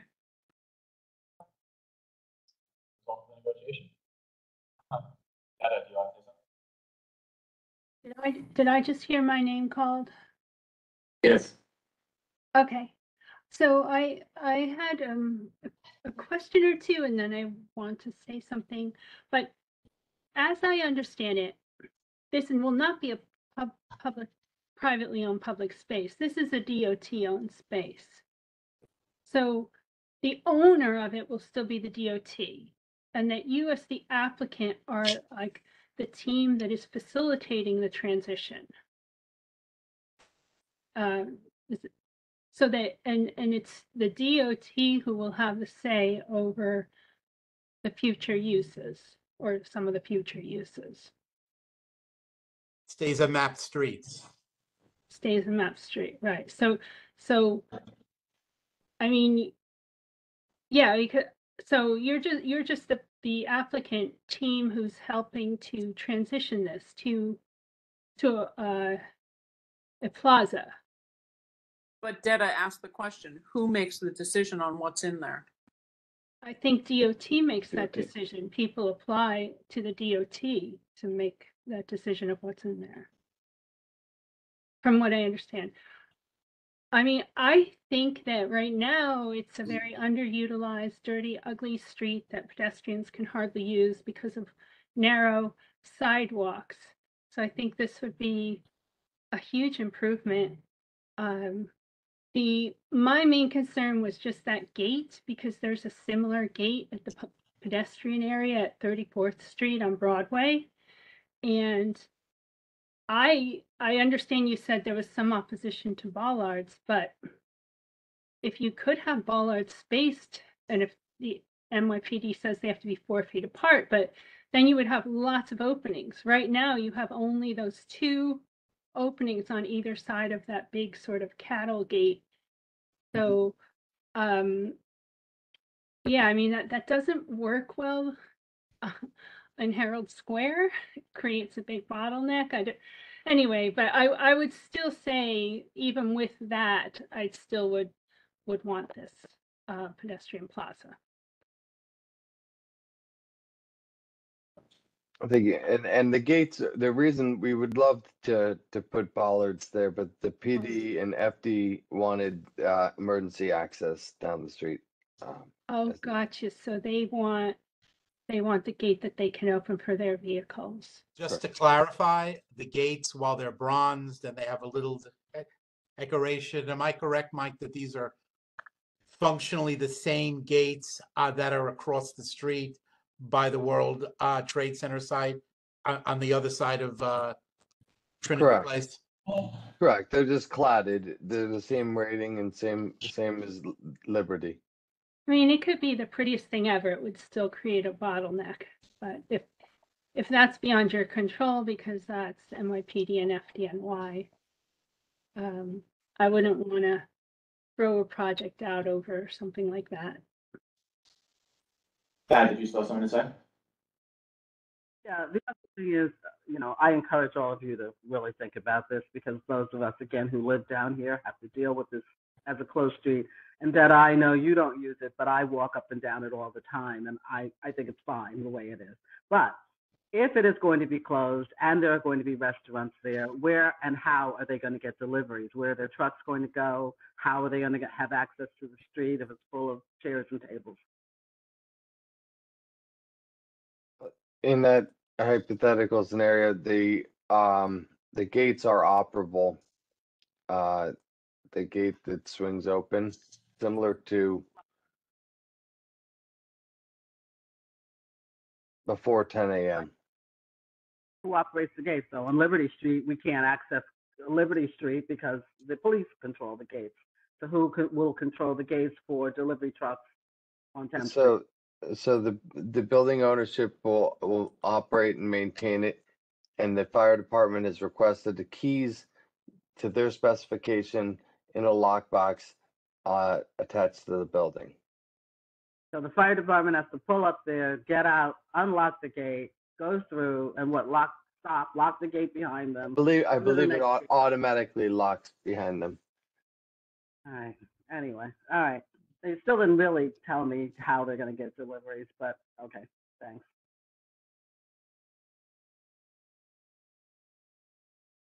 What else? Can I say one more thing? I think this street will be very attractive to tenants when it's got higher foot traffic. So I don't think vacancy will be an issue. I think it's beautiful. This is how I want most streets to look. I want there to be more pedestrian plazas. The fact that Zuccotti Park is 6 blocks away, It's 1 block away. it's 1 block away. this is what I think a street should look like. It's nothing right now. It's a dead street. Just be, like to open up streets just so that people can escape traffic every once in a while, to me is not what we should be doing for the future of the city. Studies show that opening up more streets actually increases congestion because it encourages people to drive. I mean, talk about being trapped. It's one of the most transit-rich areas in the city. I don't think you should be driving there at all, but that's just me. I'd like to see more of these, but that's just me. Yeah, I think it's beautiful too. And that's why I voted for it in 2018. I thought it represents a great improvement. I do have great concerns that now the applicant is back before us and is non-committal about things that they were pretty committal about, in my memory, in 2018. And that the applicant's attorney is saying, well, just because you didn't exclude every other use, then maybe we can still use these other uses. I don't think that's the spirit of what we approved in 2018. And I do have a problem with that, and that I understand the world has changed and outdoor dining has all changed, but I still think that the privatization of any part of that is a bigger problem. That's not what I voted for in 2018. Well, I'm trying to ask people very specifically, maybe we have to leave soon anyway. But first of all, it sounds like people in general agree with the design. That's not really much of an issue. It's simply a closed street. It's already a plaza. We know it's a plaza, so that's not an issue for us to discuss tonight. The one issue that seems to come up, as Patrick mentioned and Tammy has mentioned, is the use of the space in terms of privatization or not. Should we postpone and try to do negotiations, as Tammy suggested, before making a move on Revolution? And Kate, is that possible? I believe so, and I would also probably be able to get more information on the plaza versus outdoor dining scenario.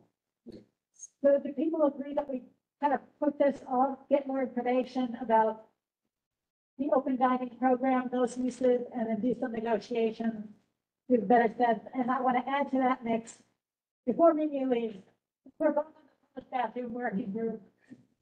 Any plaza of this kind of size really should have access to public bathrooms. So whatever the sponsors can bring to the table about that, that would be helpful in the future negotiations as well. Yeah. What I was going to say is essentially what you said with the, I agree with Detta that this plaza will make it really appealing to fill those restaurant spots, especially if the open dining, just say what we've been talking around, open dining regulations end up being very favorable for a space like this. And so I agree, we should definitely put it off until we have more information. Yeah, so let's just, for everybody know what's going on, giving everybody more time to figure it out. What information the DOT about what can or can't be done with open dining. And we get more information about what is going to be remained a public benefit, which was the original thought in 2018. So rather moving forward, I'm going to thank the presenters and look forward to inviting you back. In the meantime, we'll probably go back to some negotiations about what the plans are for the space. The plans to pedestrianize it, there's no leases being signed here. There's nothing being done. I feel like this is an issue with the DOT, not with. I'm gonna leave them vacant. Yeah, we disagree on that part. Because whenever we give out liquor license or anything, we ask for some agreements and stipulations. Since you're completely unwilling to make any commitment to what might or might not be done in the future, then we're not going to lose all our leverage because of your lack of committal now.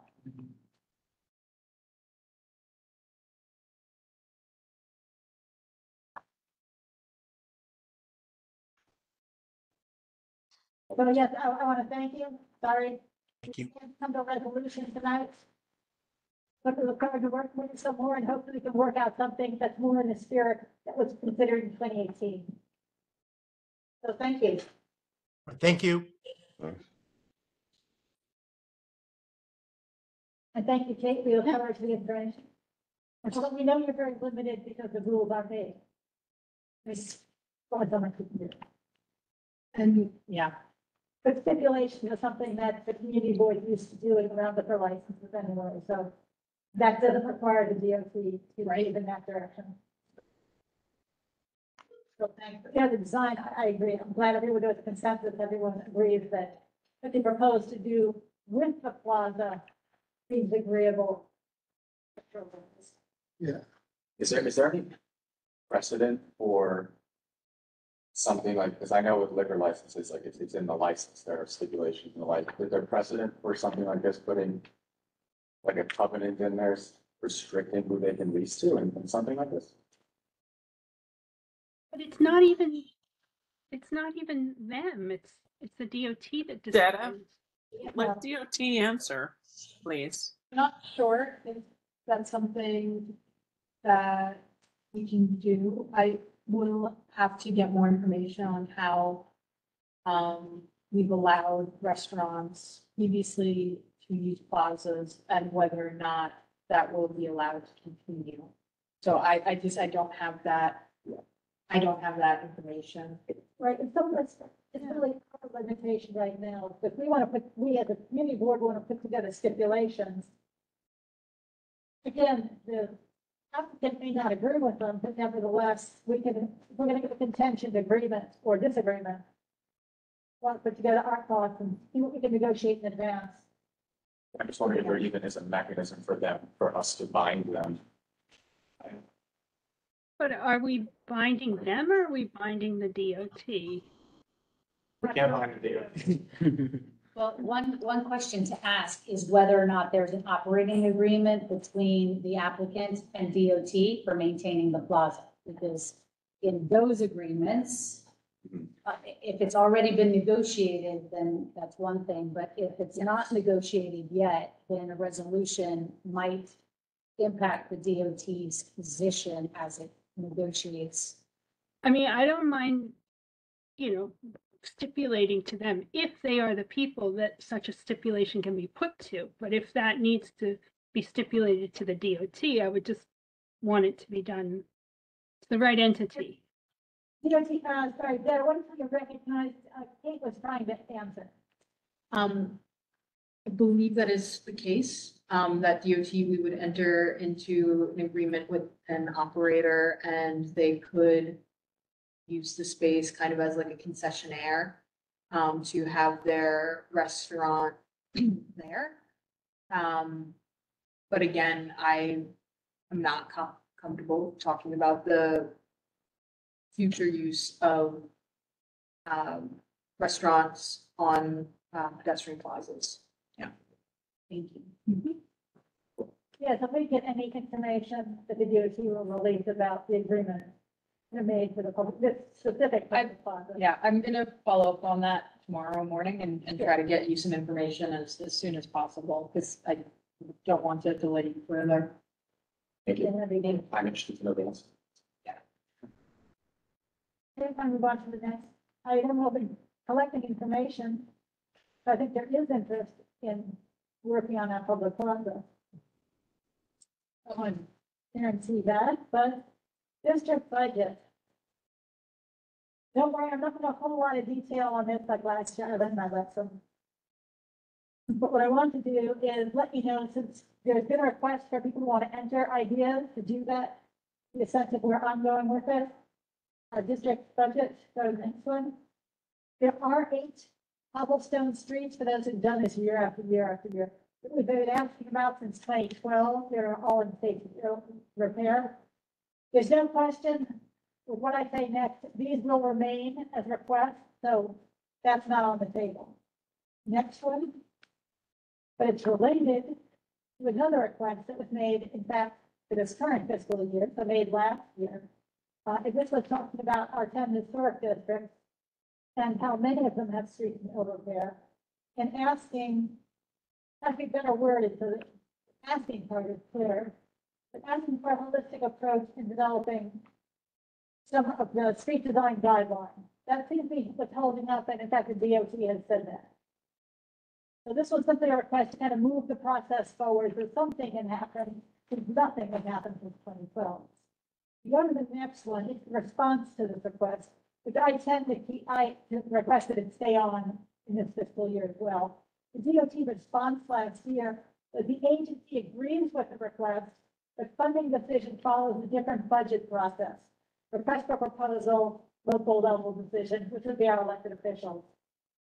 I want to get a quick take from you, I'm considering moving forward with a resolution, which would be a way of going about asking our politicians for funding this kind of development and guidelines.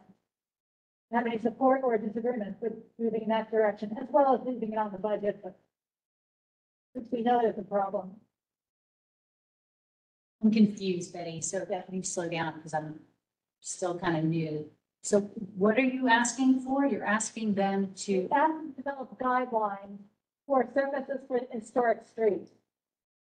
That's being in historic districts. Right now, it's gone on and on with what we're going to do. because there are no guidelines or because, Some guidelines of what to look forward to historic commission isn't going to move away from Belgian block. On the other hand, the DOT really can't repair or put down Belgian block. So we're left in a gridlock of nothing gets done because nobody has any guidelines to take with what could be done with those streets that remain some of the historic character to them, but have to repair and accommodate accessibility issues and accommodate bicycle strollers and other things. And that's why this has been going around and around for 11 years. So as for the guidelines, this wording is what we put together in our report in 2017 in the Council of Historic Districts, which represents in New York City the various historic districts. So this is their wording, and it was put together in a report, which you can see within our, would be in the resolution.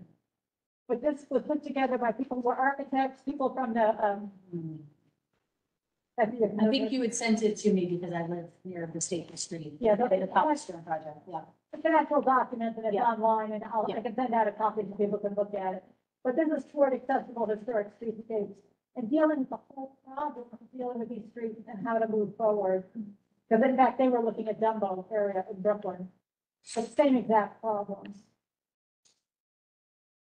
So this was put together by the DDC, the DOT, So, I'm sorry, like, what exactly is stopping the Dumbo-like restoration from happening in that building house? I don't know how comprehensive Dumbo was, but I understand they still have problems. But There- nevertheless, the problem that we've heard over and over again at committee meetings is that they have, you look over the resolution, we'll get to hear more of it. We've heard this in so many meetings. There's only one team in the city of New York that does repairs. So you have to get in line and wait. If you're doing a full rebuild, there aren't many people even bidding on the job because masons don't exist to do the work. The repair of the work, almost impossible to do because who's gonna do that? And that's why there's this gridlock, and it's very expensive, so the DOT says to get the capital projects funded, very, very difficult. And the fear if they are not accommodated by the Americans with Disability Act. And we know that bicycles can't, how are you gonna move cargo bikes to move into onto those streets when they can't really move? Well, listen, the Dumbo bike access is for bikes. It's great. I mean, there's a full, they've laid like a concrete lane Yeah. along, which is just wonderful. So, I mean, it is for cyclists. I live on like Barrack Street by the. Right. Yes. Yeah, no, I know what you're talking about, and in fact, I hate them.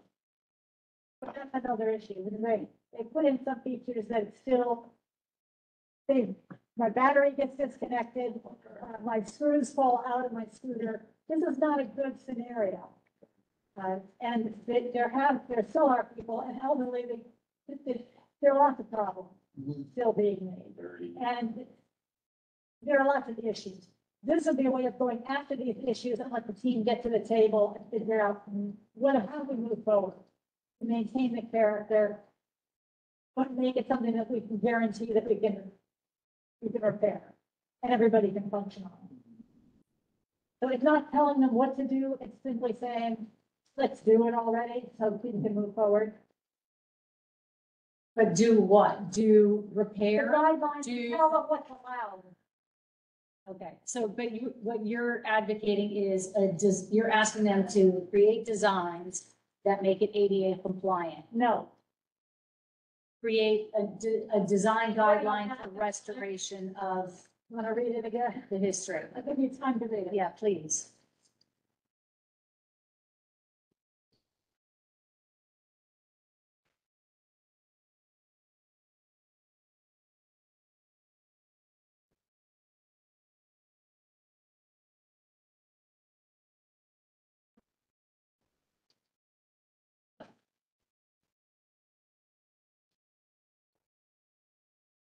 Okay. Okay, so this is really asking, this was, if we worded a little bit better this time, so it's clear that asking the DOT to please fund the guidelines. They obviously got that implication, and so their response was, this isn't the mechanism for doing it. The RFP, I'm gonna guess, the agency needs to put those out. Yes. So the DOT could do that, we could ask for the put out an RFP for it, but that's, I work on the wording. But I think we also should go after local officials, which a resolution could do, and ask them to please, would they consider funding, so we can move forward with these repairing and planning our street. Okay. Historic district. Can I ask a question and add maybe something to this process? They just had to do gas work on Staples Street. The contractor was there. I spoke to them. They removed all the Belgian block or cobblestones. I'm not sure which. They're Belgian block. They were Belgian block to the contractor's site. And then I was told that they were supposed to, by their contract, reinstall them. Did not happen. They paved over Staples Street for one half of it. And the residents were told that it's too expensive. So it would be good to know also whether an RFP for work done that includes that repair, who enforces that contract, and are they getting paid for a repair job that was not undertaken? Or are they, like, what is the process for that? Can I answer that? There's a rule change going through now by the DOT, or it's on the books that it's going through now. Trying to make, but obviously, right now, utility workers, people who open up Cobblestone Street are not responsible for replacing it the way it was when they went there. That's being filled by this rule that's in process, and so there is a void there, and the DOT obviously knows there's a void there, hence this rule is being created. But nevertheless, we still have problems. That might take care of individual openings of the street. Nevertheless, the problem is bigger than that. Yeah, no, I know. I want to make sure that we have a mechanism for addressing. We have these priority projects that have been on the books forever. And when one street was just opened up, knowing that it's a priority project for the community board for multiple years, Staples Street. And the contract was apparently done that included that repair work or the reinstallation work. Why, where is the failure? Where is the gap in communication between the resolutions we have already passed, the budget requests we have already made, the contract that is already written, and yet the installation that doesn't take place? The past comment made by Ed Pinkar, the Manhattan Borough Commissioner at this meeting, was that often they don't even know emergency repairs are being done. So they don't even know who's responsible for what makes today's occurring. They also don't necessarily have the clout to be able to do anything to enforce that the replacement be done or the fine be done to get the money, so the DOT can do it by some other mechanism. That's the rule change. There are many issues about these cobblestone streets. And that's why getting guidelines would be helpful, because they'll have to take on some of this. How do they move forward? Because right now, with the conditions of cobblestone streets, there's no clear path forward, period. This is only one step, so I'll encourage everyone to read the report. I'll send you all the links, you can read it in advance. There are 7 recommendations. This is only the first of 7, so I'm not saying it's all inclusive, but this is a starting point, and that's why this group of specialists came up and said, you gotta start here. No guidelines, what can you do? So I'm all for that. Can I make another question? And this is just on budgeting. So if we have 8 streets that we have, does it make sense to prioritize and say, you know what, of the 8 cobblestone streets that were listed in the prior slide, we want to, we want prioritization on, this project, is there a way for us to rank them or submit prioritized projects so that it's not, so that we're directing DOT on projects that we think are most important for our community? This is going to go back to Tammy as a CD1 chair. Having done this year after year with these in particular, we can rank them, and they are ranked, but they are mostly ranked consecutively. So I have a list of 90 items, the fact that these are in the top 20, still fairly high ranking. But if anyone has any recommendations for ranking particular streets, by all means, send them to Tammy or myself, and we'll pass it on as we do budgeting. I'm just gonna pop in to comment and say, Kate, I'm just a little, having done the budget stuff back and forth for a couple of years now, there was a point that we did prioritize, and then we were specifically asked to not prioritize in particular order unless it was like a major emergency, but that to bundle and group, which is how they ended up coming in more of a numerical order form. So I'm happy to work with Betty and the team to redo that again. But can you give us a sense of how you want it prioritized? I'll confirm, and let you and Betty know if that's all right. Yeah, that'd be great. I'm going to go on, if any of Patrick, did you have anything to say about this? I'm going to go on to. I'm going to take that as an agreement that we can move forward next month to talk about a resolution asking our elected officials to fund it. Okay, so you can talk about it more then, but I'll give you the information so you can prep in advance and know a little more about the topic. And some new budget ideas, what I did is what I usually do. I went through the past year's resolutions. So those are things CD1 voted on saying they agreed with. So it makes sense to put them as a budget item. One of them was to study and develop a plan for protected bike lane to connect the Brooklyn Bridge with the Hudson River Greenway bikeways. So you'll probably all remember that resolution. Another is to develop the infrastructure needed for the marine freight deliveries that are to be distributed by the cargo bikes in place of trucks. So that was one of the issues, probably more of an EDC issue. But if the marine drop-offs can't be done, obviously we can move to the cargo bike, and that was another resolution that we passed. But the general agreement with the delivery system. It was put forward by the borough president. Another resolution was a plan would be to have a plan for a network of bike lanes, shared streets, and streets within our district that can safely accommodate the 48-inch cargo bikes for deliveries without displacing the growing number of cyclists using the bike of transportation. And we're going to get to that later, but the 48-inch cargo bikes are being discussed right now. In fact, as of less than a week before public comment is closed on that. There is great concern they will completely dominate the bike paths that do exist. Nevertheless, we had wanted to have some kind of routing system for our air cargo system that came in. So I can let you know if I'm entering those. Other ideas are for the DOT requests. You don't have to approach me about these, if these are yours.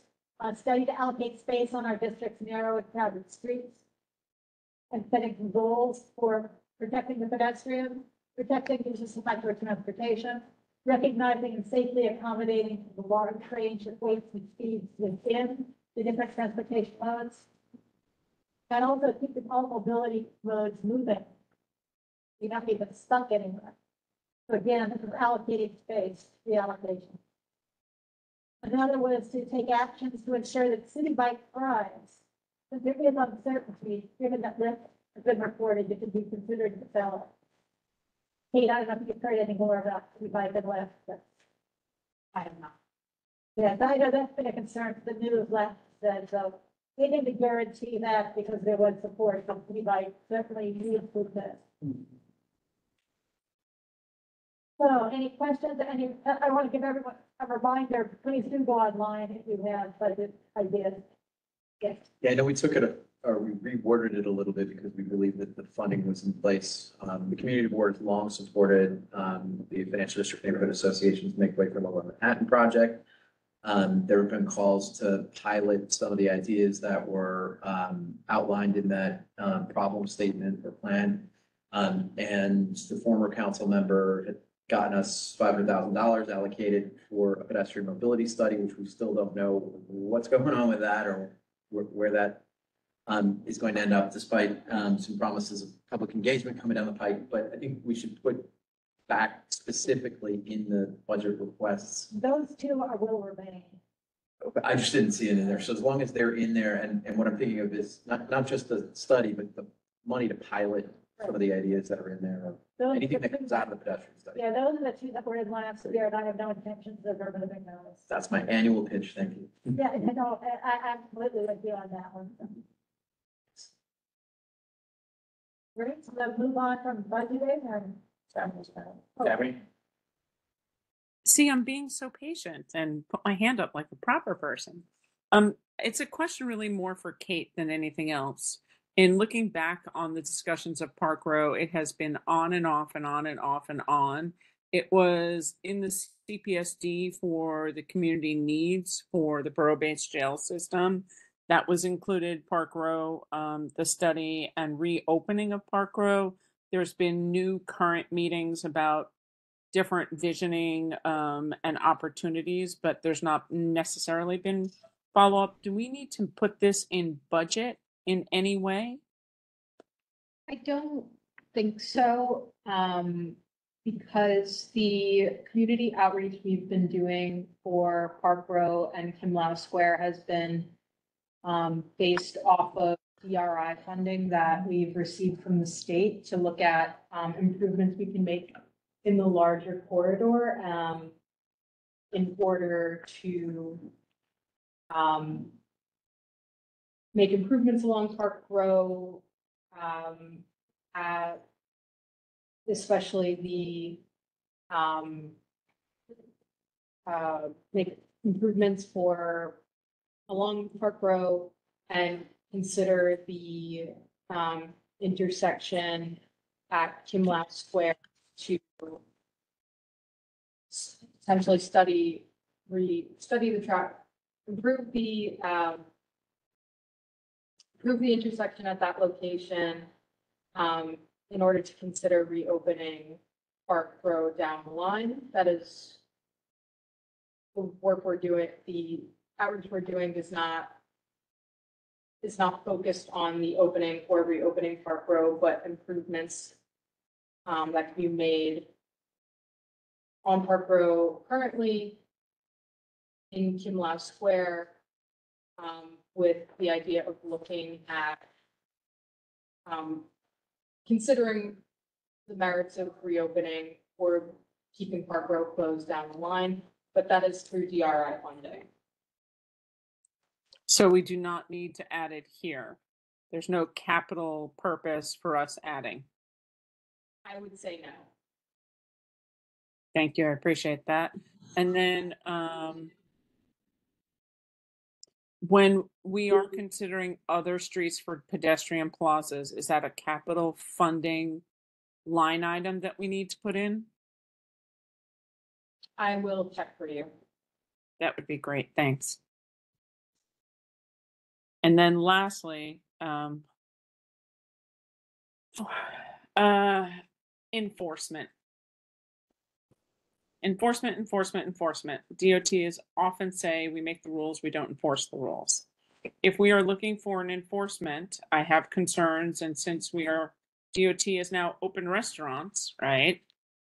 Whether or not we should be including as a line item based on the resolutions that we have already passed on open restaurants in our dismay, no offense intended, without having an enforcement arm as to whether or not we should be asking within the DOT budgeting for a budget for an enforcement arm in relation to open restaurants or whatever the new name is. I think that would make sense for you to include. You can include that. Yeah. Okay. Fantastic. Betty, I think that's one of our notes for you. And then In terms of infrastructure for electric,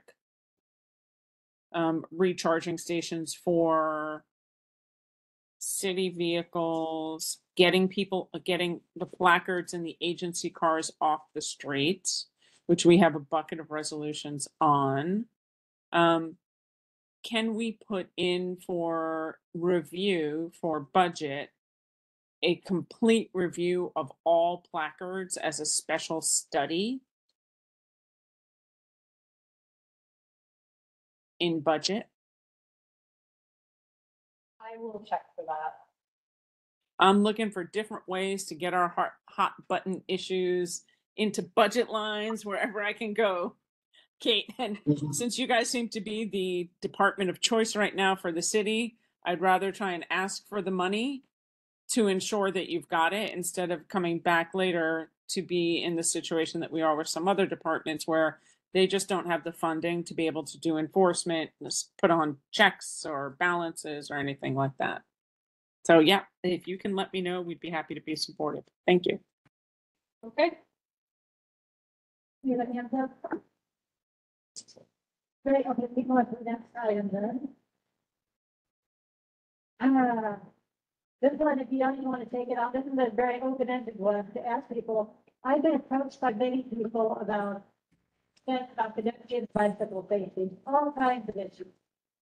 Rules on the sidewalks and street. So, I had promised I would bring it up and hear what people have to say. So, if you're interested, you want the next slide, the slides can go fairly quickly. What they have a big, the topic is, there is a growing movement here about regulating e-vehicles. So there are those groups that are out there and a lot of publications about it, including a big one on the Upper West Side. Next, how big it is. People who are at the Department of Sidewalks who are concerned about all the uses being piled on sidewalks, roadbeds, and why is it more organized. The people who are coming out and saying it's not a bike-friendly city, and the number of cyclist deaths is climbing and it's at a record highs, which is pretty pathetic and explains why a lot of them on the sidewalk. Next. The moped crisis is, of course, we have them using the bicycle lanes as if they're bicycles and they're not. So there's that whole issue that adds to the lack of safety. Again, many of the deliveries to others have said, because of lithium-ion fires, they've found it easier and cheaper to go to these mopeds, which are gas fuels. That may be true, but they use them without license plates. They use them without driver's licenses. These are regulated by the DMV in Albany. They do not belong in bicycle lanes. So there's a whole big issue there, and they're being crafted. There's also the group. They created a website for the cost of cars in New York City. If you look at this thread, you get a square, there's one for each day of the year, which is like the gray ones we filled out as the year goes on. What they do, if you hit one of the squares, on the next slide, I'll show you what pops up. This was, for instance, I hit a square of August 3rd, 2023. They talk about the number of injuries that occurred on New York City streets that day, the number of deaths that occurred on that day. And then they give a whole mechanism for how they calculate the cost, the various injuries and loss of property, lives, hospitalization. You can work all that out. Nevertheless, it's a running tally that goes on the stats so far this year. So again, there are those people focusing on all of those costs. There's so much going on. So are there any changes? Yes, there are. If you want a working group, think about it. The New York City E-Vehicle Safety Alliance, they have their tweets, you can follow them. Looking at the illegal mopeds, for instance, and reporting them. You go to the next one, they posted this as well, about a business that was renting these out, mostly around Central Park area, so it didn't affect us as much. We have the same problem. You look at the view of this particular moped, and you look at the next slide.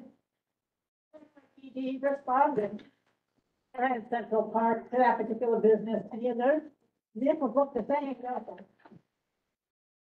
So Also, keep in mind that Twitter can be a very good mechanism for reporting things. I think often more effective than 311 in some cases. You mean Yeah. X? Not Twitter. Well, it's text, but then Twitter is more explanatory for some people to go, what's that? Anyway, there is state legislation being looked at for slowing down vehicles. This one's kind of interesting by putting on speed limiters. Then the next one, I think, is more detailed for it. Yeah, this is actually put forward by a Brooklyn lawmaker down in Albany. Speed camera violations aren't really particularly followed. There's quite a lot, huge numbers of them with not much transportation. The law that's being considered right now, one, you can be 11 miles per hour over the speed limit before you're considered speeding by a speed camera. Wants to lower it to 5 miles per hour over the speed limit. Also wants to have, if you have, I think it's 6 speed tickets, then you have to put on one of these regulators, which is what the DCAS is using on city vehicles. And it will read what the speed limit is on the street you're on and not let your vehicle exceed the speed limit. So kind of interesting legislation, but that's going on. DOT with the wider cargo bikes, which in fact DCAS is also using these at this point. But the city rule would be with the Department of Transportation going to 48 inches. This is still with 36-inch wide, which is state law. Go to the next one. Yeah, because here's a different kind. This is also a cargo bike. Different. But if you look at it, the reason the DOT, the middle paragraph, sort of inspired to act and had to post the rule was that the legislation has been in Albany for a long time to allow 48-inch cargo bikes. And they haven't, it's never gotten very far. This thing I want to do is it'll be 48 inches wide, and it must be a pedal assist. So it's not going to be one of the throttle. Right. Nevertheless, will be assisted so they can move. One of these 48-inch wide can carry the load of half of a box truck. I think there's 2 of these will carry all the load that a full box truck will they can deliver. It makes it economically feasible, viable. And 48 inches allows full pallets to be dropped in. That was the thought behind that size. With my 48-inch wide, it was standard size and sold kind of off the shelf. So here's the rule change going through, and as you can see, for those who want to respond to it, September 13th is the deadline. We're posting opinion. And the one concern, and somebody can see before, in fact, asked me to push this, was to point out, if you look at the very bottom line here with the underlining, this particular rule change will allow those 48-inch bicycles to come onto the sidewalk if they're in the process of loading or unloading their cargo. And saying, whoa, whoa, whoa, whoa, if you want to comment and say, not on the sidewalk. Then you have less than a week to comment on that. There's also the push for the shared mobility bans being kind of rolled back with the recognition how important they are for moving people around. So we don't want to overreact too much because places that do that are coming back. Actually, to enforce the rules that the DOT has from the very start here in New York City. There's also a local law being looked at, and if you notice one of the sponsors is Christopher Marte, our local council person. But this would amend the administrative code of New York City in relation to requiring food delivery companies to be responsible for safe operation of electric food delivery bicycles. So for those who are concerned about deliveries, this is a law being looked at right now here at City Council related to that, and that can certainly be looked at as well. There's a lot going on. Next. There's also a New York City rule, and this one, I think, yeah, yesterday it became effective. So the comment period is obviously over, and it's going to be in effect. This one is looking at the penalties for powered mobility devices. I'll skip the first one. We have to ask this over. But powered mobility devices. If we go to the next one, you'll see some of the fee structure. They're saying, what does that do? So this is going to, you look at the last line of the first paragraph. street requirements for the sale, lease, rental of powered bicycles, powered mobility devices, and storage batteries for such devices. Things that in the past that have not been ruled, so they couldn't be illegal because there were no rules. So some of this void is being looked at. And there's even a fee schedule is attached to this rule, so you can see how much fines with the will be. Again, the big attempt here is to not penalize financially the person who is immigrant delivery person, rather make responsible either the seamless, the whoever owns the restaurant, whoever they're delivering for, or to go Betty. after. Betty, those are interesting, but for public engagement, how do people report these? Are you willing to write this up as a report? If people see these type of things, here's where they report it. About public engagement and advocacy is not just telling them their rules and their violations, but how things can be reported to get proper enforcement. I'm getting there next. So, for the discussion, you're just sitting here in your comments, concerns, and ideas that Tammy has already picked off. And the question is, should there be a working group that suggests ideas on how we as a community board could and should act regarding the issue of streets and roads and sidewalk safety in our district? You're just sitting here and what you have to say, because I'm not doing all the work. I'm definitely interested. It's like one of my big pet peeves. My only concern though is I think we've already identified that the biggest issue is enforcement because so many of these things already like have laws and rules around them. I don't know how we could impact enforcement. I just think you're gonna wind up spinning your wheels, no pun intended. It's not, you're just gonna go round and round in a labyrinth of rules and not really get anywhere. I think it's gonna be a very frustrating experience for anybody to try to go through this. This might be. I do too, to a certain extent. I do have a question just for Kate, real quick. You know, I'm a cyclist and I ride my bike over the bridge, like both of them. And the issue of mopeds on the bike lane on the Brooklyn Bridge, as I understand, is 8 feet wide, which is the bare minimum, you know, for a bike lane. I think it's recommended at 12 feet. Manhattan Bridge is 10 feet wide, and it's what it's point. There was a horrible accident, I'm sure you know about it, about a month ago with 3 mopeds and an e-cyclist and a regular cyclist. And there's no sign. There are no signs on either bridge that say no motor vehicles. I've asked, you know, NYPD, like what, you know, who stations themselves, there's that hang out on the foot of the Brooklyn Bridge side, the Brooklyn side. And why do you allow these little mini motorcycles on the bike path? And they said, well, there's no sign. What are we supposed to do? And that's happened twice. And then I wrote something about it at City Limits, and then like later looked on Reddit, and other people said the same thing when they had asked the police about like why, you know, so there's no enforcement. But even if there were just a sign that like stated for a fact that you're not allowed to do that, you know, later, I don't know, just it presents like one layer of prevention. So I don't know. I mean, is there any way to advocate for just signage? Definitely bring that back. I'll just say like full stop mopeds are not allowed in bike lanes, and it is NYPD's job to enforce that. And this is, I personally, the first I've heard that signage is the issue. Oh, no. I don't think it's the main issue. I think it does definitely provide like a layer of like official, you know, don't do this.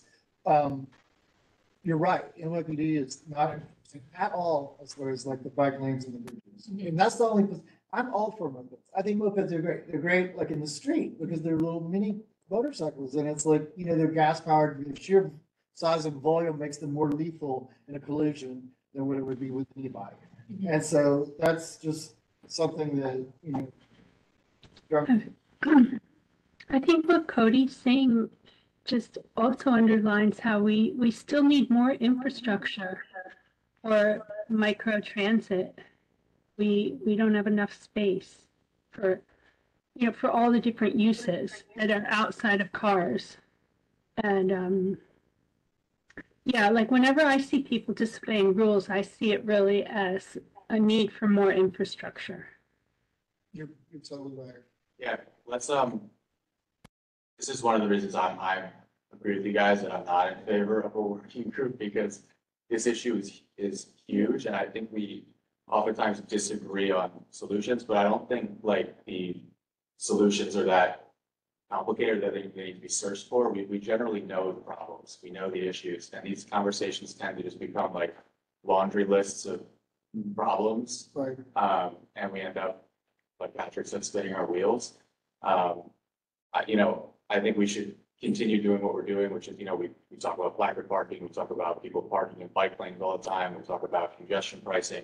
Like, these issues are constantly before us. I think that we should continue handling them the way we are instead of kind of trying to handle it all at once, which to me is a recipe for just a mess. But Pat, I see you have your hand up. Chime in. I don't know. I don't have a suggestion about the working group. All I wanted to say is, so I met with the new captain of the first precinct. Since I'm on the council members met with the captain. And one of the issues I brought up are the bicycle issues, and riding on the sidewalk and not obeying the rules of the road, riding in the wrong direction. And I would like to just say to the DOP representatives, we need to have really more engagement with the bike riding public about what the rules are, that they're not allowed to ride on the sidewalk, they should follow the rules. I know that we were told, oh, it's in the handbook, or people should know these things already. Well, I have to tell you that just walking in the street, you see that many people obviously don't know what the rules are or just don't obey them. So there needs to be more engagement, and I encourage the board members to contact 311, complain if you see, something going on with bikes, and to go and attend the police council meetings and complain about the rules not being followed with bicycles. The more we complain, the more engagement we can get and the more action we can get on stopping people from breaking the rules. I mean, I noticed a place on the Hudson Greenway where there's a separate pedestrian path and a separate bike path. There's all sorts of signage that says which is the bike path and which is the pedestrian path. Joggers still choose to use the bike path. So there's a lot of lawlessness in New York City all around. But I mean, we know that. Just, our job, we can just try and stop it. So. I'm going to say that it sounds like there's a general consensus that the working group is not really the way to go at this time. It's big enough. Let's let some of this stuff settle as to what's going on. Anybody who has ideas, that's the committee members and people off committee, public in general, with ideas, something they hear about or see about, they'd like to look into more, by all means, get to me or to Anej or Jeff's and let us know, and we'll look into some of them. Always look for suggestions. Can't we follow through with it? We look for suggestions.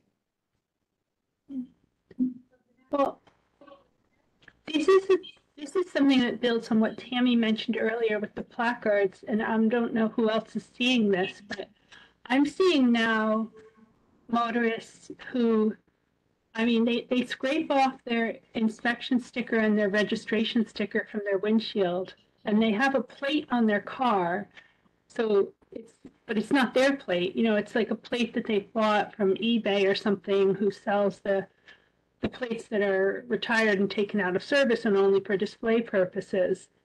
And it's just the number of cars that I pass now that have scraped off their inspection sticker from their windshield. It's like, this seems to be the new way of the fake plate. Yes. Yeah. That's enforcement. Yeah. A lot of it. And there's legislation on this, and people are definitely talking about that. But I agree. So, yeah. The news and updates, and I'll make this very brief. I just want to get to the last picture. For those who are interested, we had a resolution about blocking the pedestrian ramps at key intersections. The rule is going to be finalized soon, on September 5th, so actually it would have, public comment period is over, but this was something that we as a resolution had initiated with part of the initiation of moving us forward, so that's good news. There is also the ADA and the American,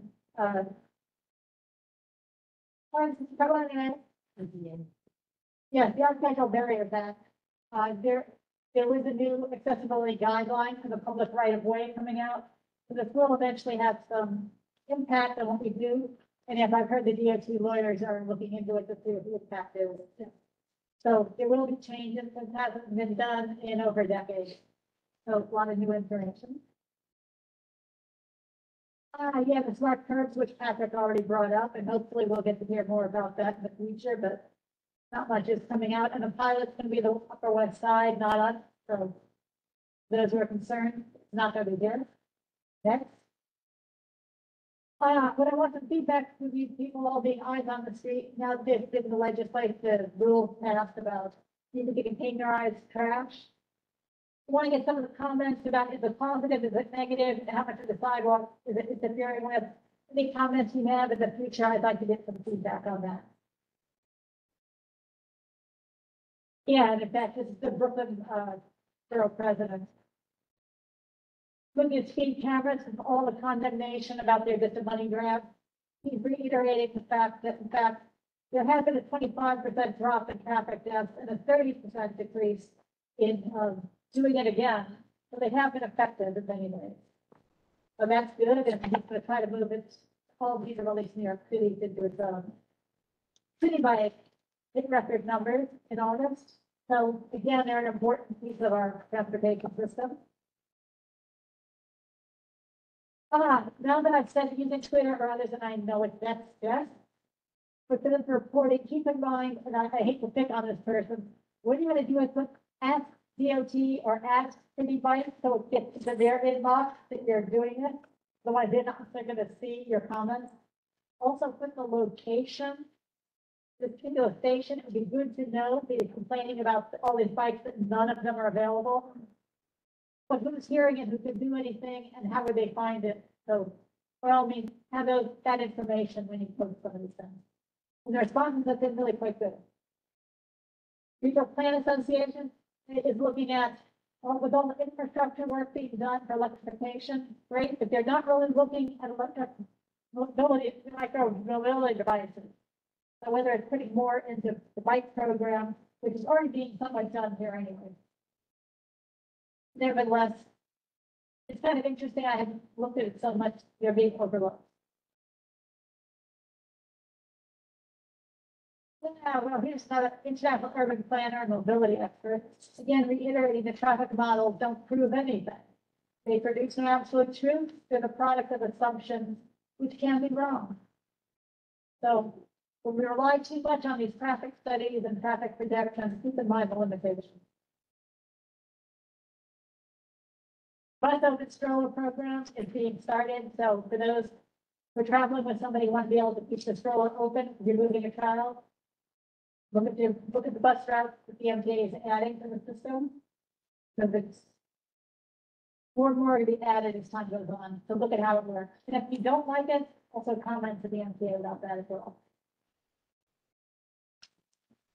You can pass this one. This is federal.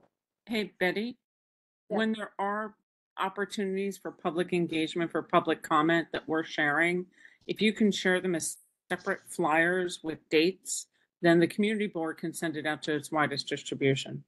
That would be very helpful. Do you mean about the rule changes? Any place there's public comment. Yeah. That's for the next year. I will do this Uber's business of recovery, which is kind of interesting. The taxis have not recovered as much as Uber and Lyft have in terms of use. Nevertheless, another interesting little twist that we all hope we don't see, and I don't know it's going to pass in Venice, Italy, but they're concerned about the traffic wear and tear created by tourists, as well as the problems of climate change and the toll it's taking on flooding. But they're going to start charging people to visit the city per day. So they're tolling individuals. It's kind of interesting. That's what they're looking at now. So, yes. So I mean, if you can. Yeah, just end it. You know, how do I get down like this? It's a very hard job to get into. I'm sure it is. It's a hysterical film that they have on, this is really active and they're, like, yeah. They are like a bunch of children playing with this guy. Any comments? Let me check. Thank you. See you next time. Thank you. See you later. We get working with the pandas, how do